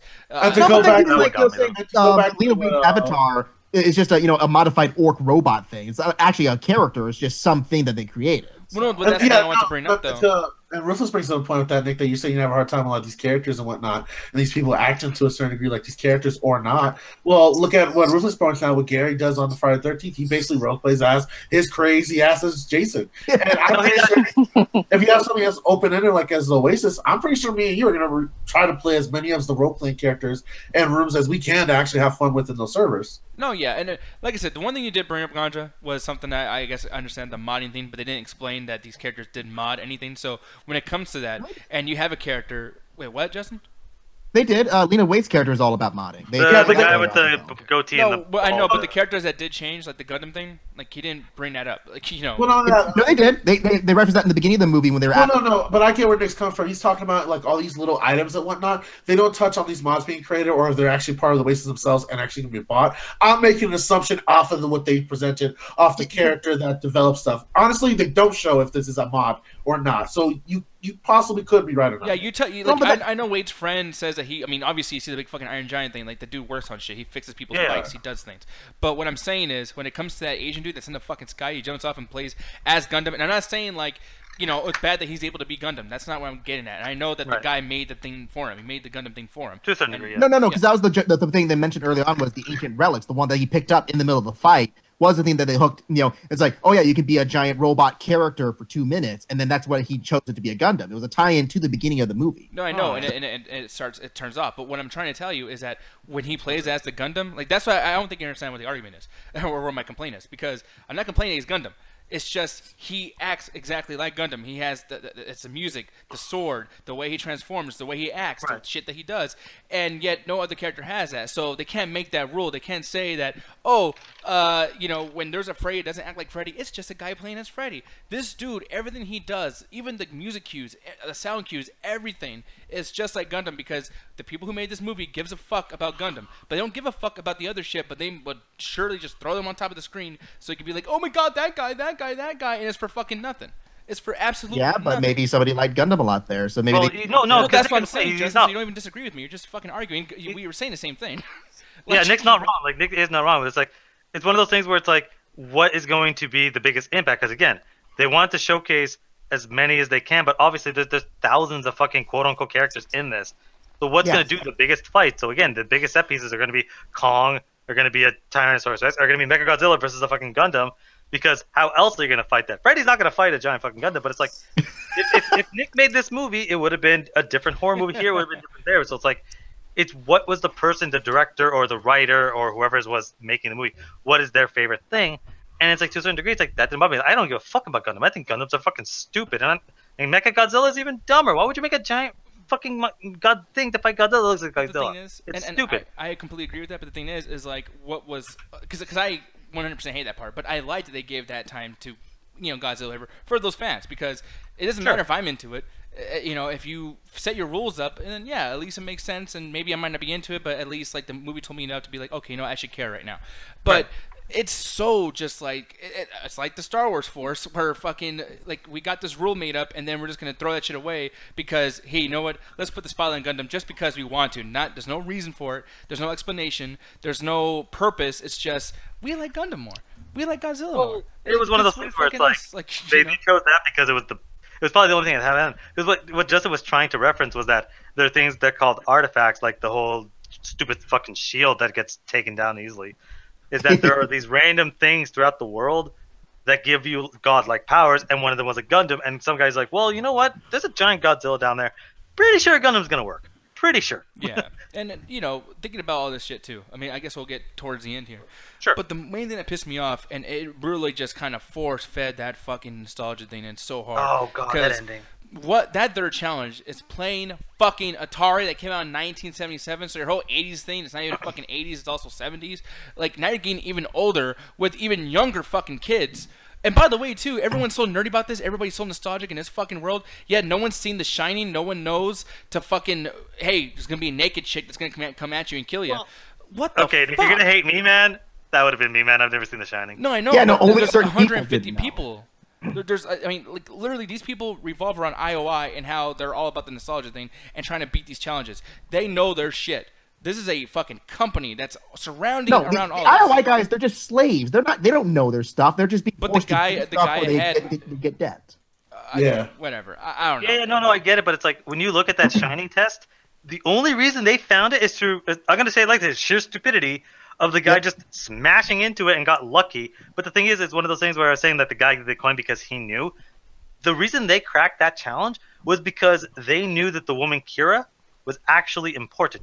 If like nobody else would have got that because they're not stupid fucking nerds. They're one of those people that they're archivers. They're like, well, we read every single word that this guy ever said, but they don't understand what it means. So they couldn't have figured out that second And the challenge. thing is, Someone like, already cracked it. when you bring up like the soldiers and stuff, like one thing that I could support Justin on is there. You have the division, like the guys that do like the Bitcoin mine and all that shit. You can tell they're slave labor, whereas these guys are probably just basic employees that you work with them to try to make extra coins, so when you don't have your days off. Because it shows us somewhat of a worker society within the universe. That I imagine these guys are the elites that are actually going to get a huge bonus or a payment if they actually solve the challenge and give the contract over. Exactly. Because apparently they have to sign a contract. So I think they are in deal with this company. If one of these guys cracked it, they give the contract over to the company and they get super rich. That's why you have such a bunch of these guys that actually play for the company rather than actually do it themselves, because they don't have to earn the coin themselves. They get it paid to themselves by the company. And if they win, they get a huge bonus house. Whereas a lot of these guys that are coin hunters themselves, they lose fucking everything every time they attempt these challenges.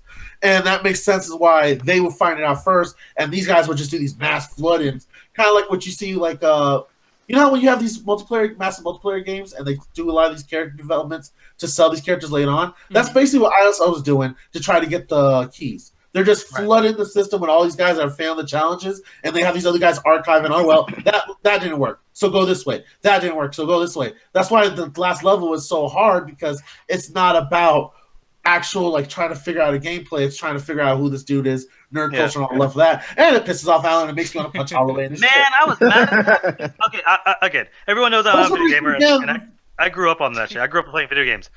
I've never felt so much pandering in a fucking movie than the last 5 minutes of that challenge, where it's just like, hey, gamer, you're my friend. I'm like, fuck you, and get on with the rest of the fucking movie. Yeah. Did they stop the movie to show this fucking Easter egg? I'm like, I literally couldn't care less. I wanted to get to the point where I text 90s, yo, how the fuck does this movie end so I can leave? Because I wish you could skip the scene. It is so pandering. No, it is like, oh my god, they might as well just came into the audience and like, yo, what's up? Man, you know what's the best thing about reality? It's real.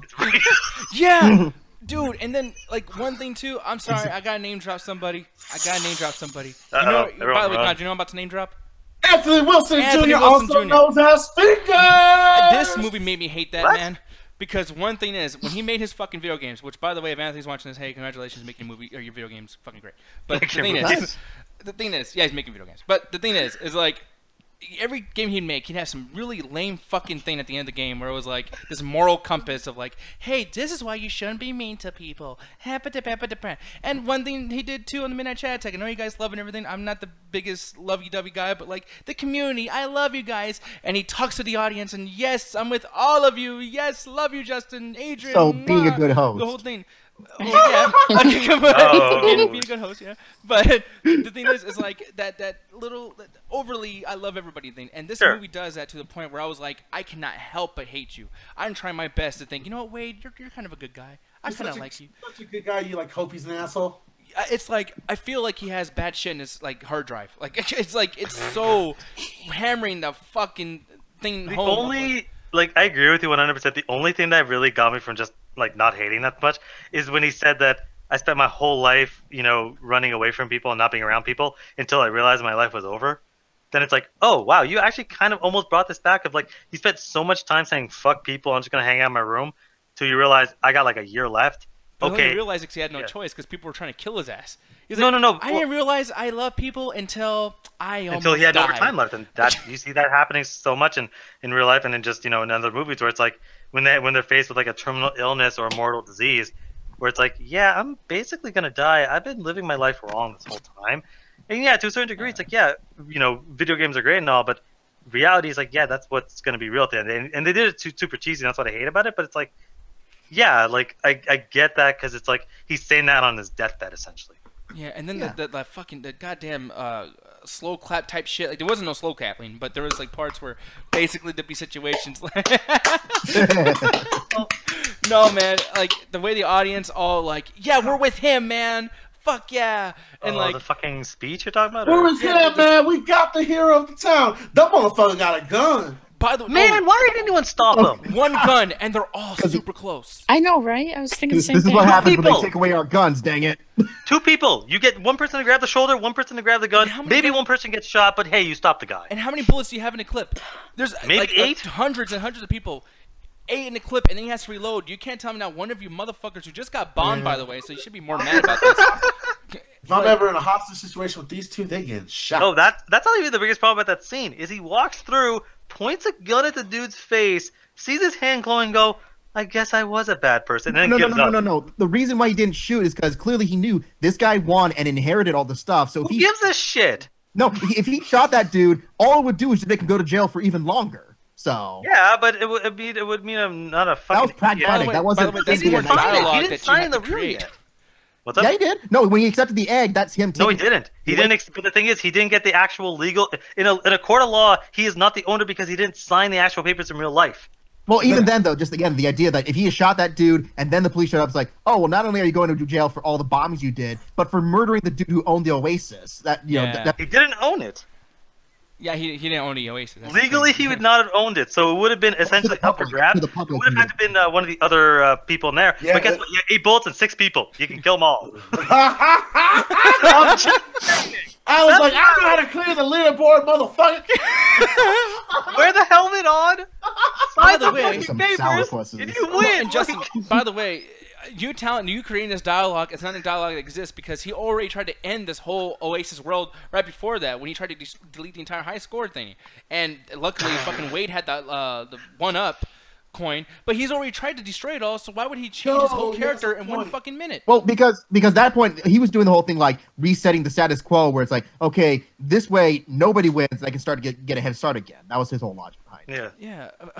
It does make sense because he had more assets. Like they are a real company, so they probably still have real money, and they touch upon it like a little bit. Like that's the problem with the movie. All the stuff that they should explain that I hate to do this to you, the book kind of touches it too. From 90s touch tells me a little bit to justify the stuff that's going on with that like they do stocks, they do like learning, medication, all that stuff, do the Oasis. So once you completely control the Oasis, it's no longer for fun and games. They just did more about the video game side. So you're confused like, why is this motherfucker wasting all this time for the Oasis? It's just one big advertisement block.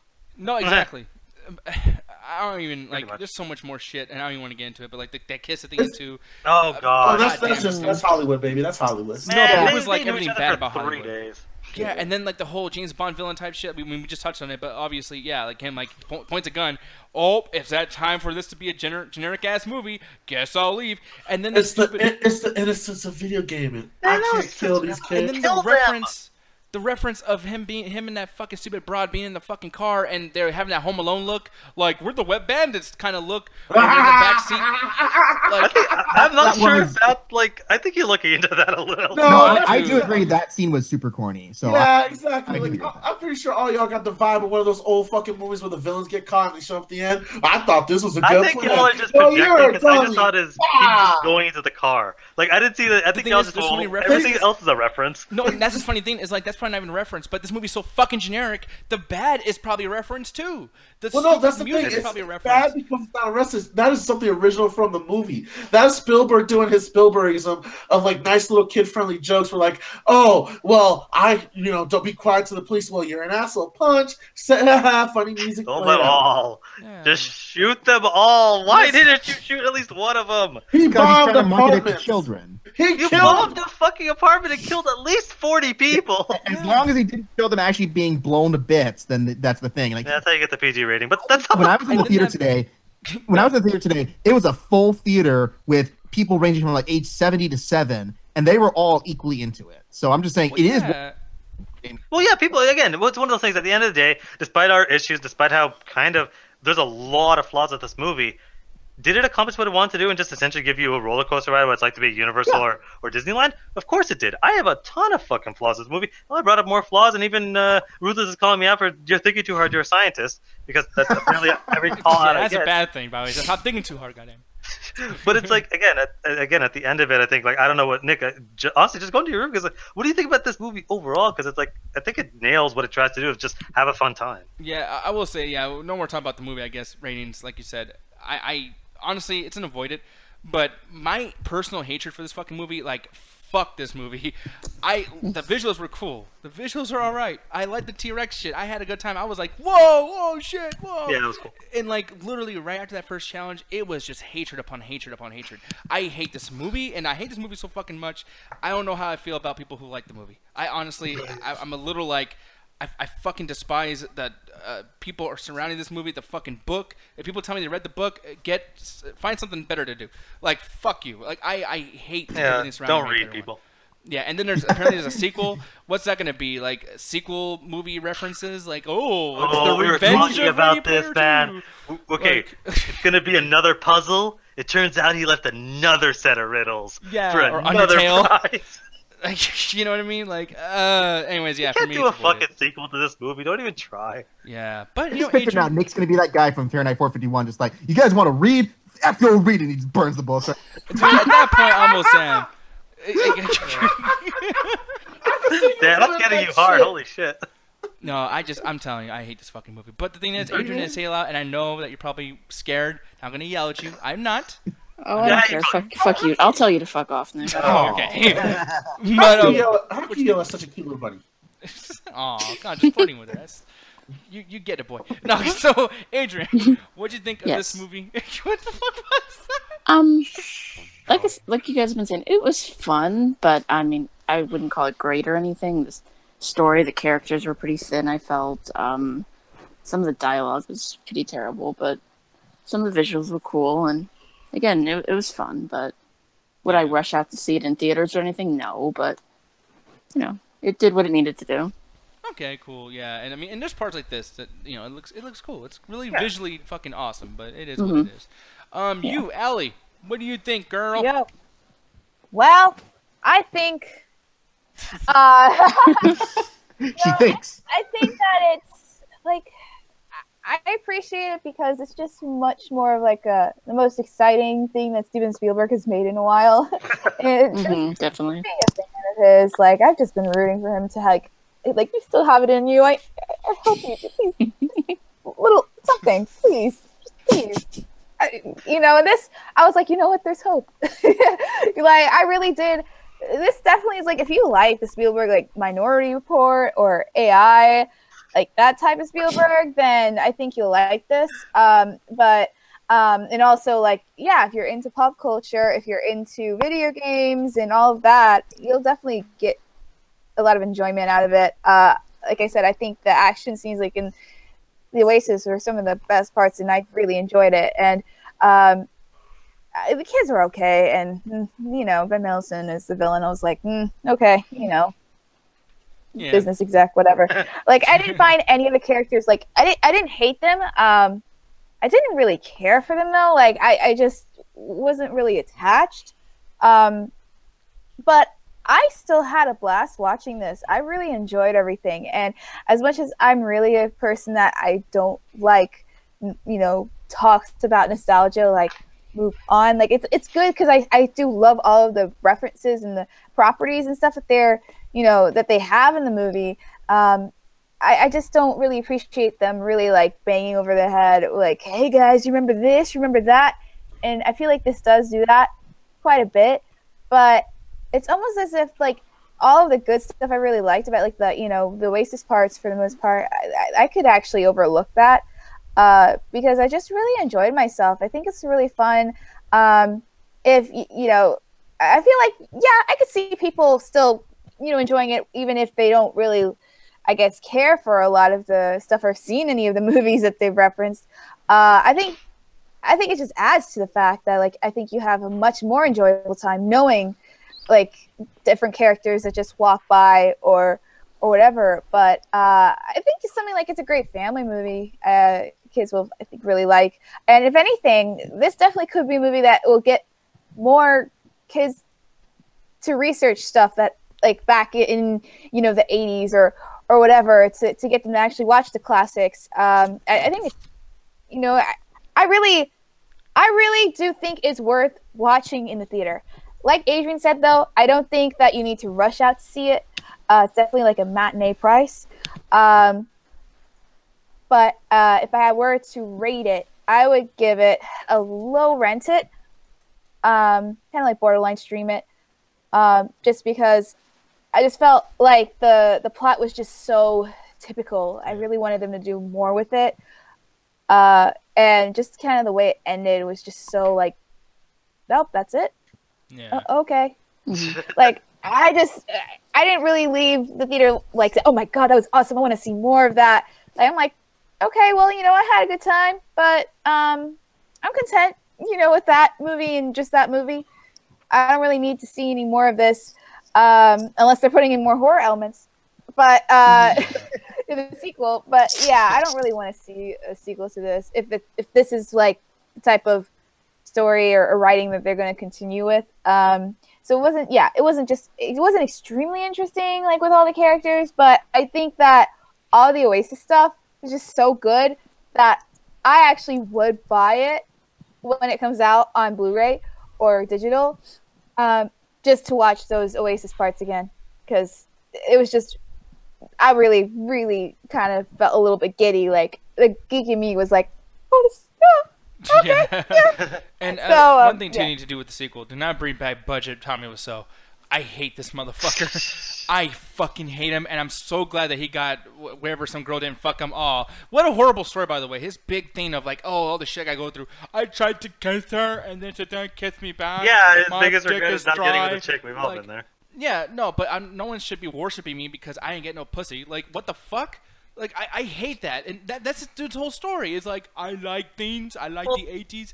No girl likes me. Yeah, comb your fucking hair. You have all this money. You make this whole world. Get a Clearly fucking wig. he has high level of autism or something, like clearly. Well, then, but people Yeah, have but such a here's the fucking thing. amazing person. Like, Nick, you kind Well, of. because he built the Oasis. No, Yeah, here's- he I think built the y'all most got- powerful economic resource in the world. I love this. I Man. think I got this message. Y'all missed it, but like the whole ending of it wasn't the point of the girl. Like that's what they all thought about, and that was a precious memory. That's why I unlocked the level. But the real thing was his loss of friendship with his friend over Yeah. that and over Well, it makes it going kind of apart. both, yeah, but like, yeah, it's both things. Well, yeah, I don't that's the understand one anyone they can like pushed him. at the end though, with the whole coin and stuff, and like, oh, he missed you the most. Oh, No, but like, and then this whole fake thing of like, hey, like, and like you said, I thought of it was more of a girl thing. I saw the friend thing too, but I mean, I was more focused on the girl thing, obviously. But then this whole situation of like, but you know what? You're my friend now, motherfucker. You're dead. You're dead. Whose friend are you fucking friends with? hey Like, man, you could have a fucking dead. dead friend who's a ghost. Okay, so they were implying that he's an AI, right? Like Okay, they so never. they're implying that he downloaded portions of his memory that could essentially they had AI capability, but I don't think he is straight dead. But there is still some coding where it's like it's reactionary. Yeah, like Yeah. he lives in there in some way because of all the shit that he put into it. But it's like, okay, it still doesn't take away from the fact that you're a fucking robot, that you're just a glitch in my system.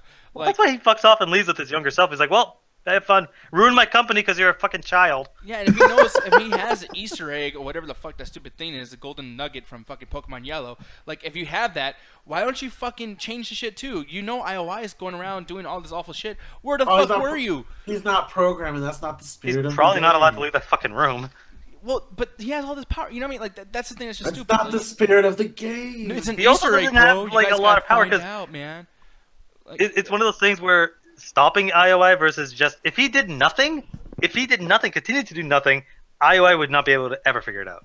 yeah, but Justin, what do you think about this movie, sir? Well, I know it may sound like I love it compared to everybody else here, just because I've been defending it a whole bunch. I think it's still good. Like, it's exactly what Allie and Alan and everyone else has been saying. It's a roller coaster ride. It's fun. It's light and fluffy, and you absolutely don't need to watch it again after you see it the first time, because it's it's just one of those things where it's like, yeah, it has a very straightforward plot, it has a very straightforward character types. You got your stoic lead character, solid guy. You got the girl. You got the goofy best friend. You got the Asian characters, which I didn't even know. Like, Still stay by my point, man. Still stay. I know. It was very basic. I was that was so weird. I'm like, so these Asian characters have like maybe like 10 lines combined in the whole film. But And by the way, I'm sorry, but the movie didn't tell me enough to understand like what the difference between them was. So that's one thing I find frustrating because I feel like the movie one was being 11 and racist. one was 18. One was okay. One But was you don't okay. find out till later on though, because Justin, if you're paying attention, they're avatars in this movie. Like so, Yeah, one when was you only red, see them at the one was very yellow. end, you don't know. All this you whole need to time. know. Yeah, No, yeah, red and yellow color coordinated. red and yellow, red. And yellow. But I actually did like a lot of the actors in this movie. I even liked Mark Rylance as the main Halliday guy. I thought he was. EA Games, man, come on. Oh, This is EA Well, I Games, even by the liked, way. Let's not pretend otherwise. Oh no, I was talking about the creator of the Oasis. Creator. Oh, creator. I thought you were talking about the evil business guy. Never mind. No, but I even like Ben Mendelsohn, like as the bad guy. I thought he's funny because I like Ben Mendelsohn as an actor in general, even though Rogue One, whatever. But he was fine in this, and it was still fun. I agree. I wouldn't rush out to see this again. And, and one character we totally didn't talk about, and it's mostly because it's totally useless. T.J. Miller in this movie playing T.J. Iroh. Miller's in this movie? No, yeah, he's the big fucking dude. Guy. Yeah, he's a bad guy. The one that's hey, you can tell by his voice, hey man, I'm gonna go show these people. Guy. I fucking hate T.J. Miller, so I tune his. I was gonna bring him up too, like but that dude either. That character. Yeah, he was kind of funny at a few points, but he was the most ineffective bad guy ever. Dude, he felt meta. Every single time he was on screen, it made me remember I'm watching a movie. Because it felt like all of his lines were improv. I'm sure they were. Well, there's a lot of things made it up right then and there. Well, he was again, that thing that Nick hates, going back to the book. But no, I'm just saying his character's completely different. So they just did say, hey, T.J. Miller, do your thing, and that's what they did. So, or not. Or don't do your thing. Who cares? And another thing we didn't bring up too, really quick, since we bring up shit, we didn't bring up another thing is the fucking the anti-Superman that the main bad guy was. That was annoying too, because it's like, okay, get it? It's like he looks good. He's almost like he's trying to pound himself off as being the good guy, but he's actually the bad guy. And then the weird way, and it's so simplistic. But when he's trying to get Wade to think, hey, I'm one of you. I'm like a fucking nerd like you. I get no pussy either. And they're talking. He's like, hey, I know things about this. And he starts naming off a bunch of AIDS things. As a viewer, as someone who actually watches a little bit of fucking movies, I can put together that this is not for a story or anything. They're doing this so they can name off as many fucking references as they possibly can within 1 minute. No, but that was the point too, is that he doesn't know those things. He's getting the people who feeding it into his ear, just going like, say this, say that, say this. But nobody would ever understand. Like, the way he was saying it too, like, Wade is not going to get, and he didn't, by the way, get taken back from this. So the thing is like, that being so simple and so stupid and so comedic and fucking Three Stoogie that was, I know that wasn't trying to sell me that it wasn't Three Stoogie. It was just trying to say, hey, let's see how many boners we can pop in the fucking movie theater by bringing up, like, you just waiting for your shit. Like, when's he going to say Clifford the Big Red Dog? Oh, I can't wait. Oh, I think that's the thing. I disagree with you in a sense. I think it's much dumber because that implies some level of intelligence. I think it was literally the most cliche thing in the world of, well, get the guy that's evil to reference a bunch of shit to pretend to the good guy. It's like, I think it's much lazier than that because they should have taken those and actually made an interesting line of dialogue, but they did the thing we've seen in a million other fucking movies. And Jet just said, she likes to call that guy Bizarro Gay Superman. Or I should call him, what was the senator at the end of Metal Gear Rising? Solid Snake or whatever. Yeah, Rising. Metal Gear Rising. Armstrong or something. Look up Armstrong from Metal Gear Rising. He looks just like him. Yeah, but go ahead, Justin. Yeah, no, but otherwise, yeah. I mean, maybe I'm just not so jaded as you guys are, because I like the message of it all, kind of thing. Just saying, like, yeah, reality is the most important part, because that was kind of the problem with their world, is that they were getting sucked into this oasis so much that they had given up resolving any of the actual problems in the real world. Which I kind of like. I do feel that is a bit of an issue these days, so I kind of wish we had more stuff like that saying it. I kind of appreciate the message as well. Yeah. Reality is great because it's. Huh? Oh, no, go ahead. No, everyone's trying to out-joke each other. But the thing Okay, stream it. Stream it. Yeah, that's what I say. Like, I liked it enough, but I would wait till it's like on Redbox to watch it again if I ever did watch it again. So. Yeah, but aside from that, yeah, we all have different opinions about it, so it is what it is. But Gandra, Alan, did you guys' opinions change at all since this conversation? No, I mean, I got to talk about more about the things I didn't like, but honestly, at the end of the day, it's like, yeah, this is something where you could easily just watch it with your friends. Again, it's right in between buy it and rent it, because it's like, to a certain degree, like, you are gonna get this. This is, I think this does the whole Transformers thing, right, where it's like, we're trying to do something that's not particularly deep, have incredible action, have characters we don't give a shit about, but it somehow does everything well, as opposed to half the Transformers movies or so. So my rating is still the same, in between buy it and rent it. Okay. Wait, half the Transformers movies? I still think 5 is not that bad. Fuck you, Nick. Wait, what did I do? You're about to yell at me. I'm not gonna yell at you. Bullshit. God damn it! But the thing is, though, that's a lie. No, it's not a lie, I promise. But the thing is, though, we're actually about to get out of here, and I just realized something. My chat has been been above the YouTube logo. I am sorry, folks. Let me change that right there. Wait, did you say mine chats, like the German chat? I don't know, Justin. I was just gonna assume, Justin, that like we just don't know what the hell we're talking about with me and you. But here's the thing, though. Mr. Ganja Guru, I had an issue with my webpage that cannot show up. I wanted to tell the folks what to look forward to on Friday because they're about to get the fuck out of here. All right, guys, make sure to come check out the Untitled Video Game Show on the Facebook page where you guys can post stuff, post your media, all types of fan art, or if you guys want to come in there and post some questions and nights or hang out in there as well. We also do the Untitled Video Game Show, like I mentioned earlier. That's every Saturday. Not Saturday, goddamn, that's today. Every Friday. Oh, when we do our show? Shut up. I got tied on the dick. I got tied on the time. Fuck you. You said got tied on the dick? Wait, what? That's why I I thought he was too. gonna say that too. I got tied to the dick. All right. I got confused. I was confused. But I'm not confused on Friday when it comes to the Untitled Video Game Show at 7:30 CST time. That's Also, a lie, and he guys, knows it. shut the fuck up. Go check out our video page, guys, where we can download that on the Google Play Store or on iTunes, where we go hang out with you guys on the main chat, as well as post a question of the night, as well as a few other things. Sometimes Alan's up there trying to get everybody to kill him. I don't know why you do that. I don't know why either. But I just speak and everyone gets mad at me. Yeah, you got a horrible opinion. just But start besides agreeing that, with me, then people will start liking you. make sure to go check out our homeboys over at the Ringside Hangout, the Grandmaster Hovic, as well as our good co-host sometimes when it comes to the whole Title Video Game Show, Trey Coco Gonzalez. Again, last name Gonzalez, fuck it. Because fuck it. Yeah, And Gonzalez. my good friend Nick Diaz. They do that every Monday, Tuesday, Wednesday, Thursday, Friday, Saturdays, and Sundays. And if there was an 8th day of the week, they would do it on there. And we're gonna be doing it tomorrow because WrestleMania. Ooh, The WrestleMania. ultimate thrill ride. Woo! I'm just gonna warn you guys, if you like wrestling, I don't think you should watch tomorrow because I know that show's gonna be terrible, and I'm gonna shit on it Hey, so Nick, you fucking know It's gonna be Nick, great. Nick, you know it's going to hit you up for a link after work, right? Wait, what? What the fuck? Wait, what? I'm just getting ready for WrestleMania. I love that shit, especially when they got like poor spot lines. They got whatever the fuck the Hardy Boys are gonna do with that whole golden statue shit. I'm very interested. Zombie. That's all WrestleMania needs. And check out Wrestle if you want to know what to talk about every Sunday. Just his face. Just that. That is a That's real. like- It's like a sick goat. It is a Real sick laugh. goat. He's the sick greatest of all time. No, so anyways. Whoa! Oh, come on, you know it's stupid. No.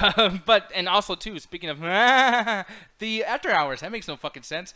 Why don't you tell them, Callan, about what we're going to be doing tonight, because I don't fucking remember. Christ. What the fuck are we doing?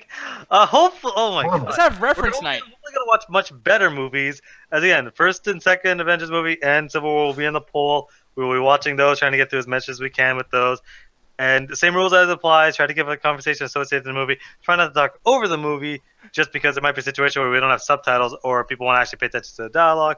But at the end of the day, just make sure you have fun, because that's the point of these viewing parties, for everyone to have fun. Absolutely. And then he's playing on teardrops. Or I don't know what he's doing. Right. He has a guitar and he's crying on it. I know, he's just like, oh, why did you talk shit about reference player one? Remember me. You're so mean, Nick. But the book, though! Okay, Yo, anyways. Reference Player 1 is a much better title for that movie. It really is. Reference player one, dude. Do that shit. But anyways, with that said, Mr. Ganja Guru, it's time for that cringe, sir. On the 3, 2, 1.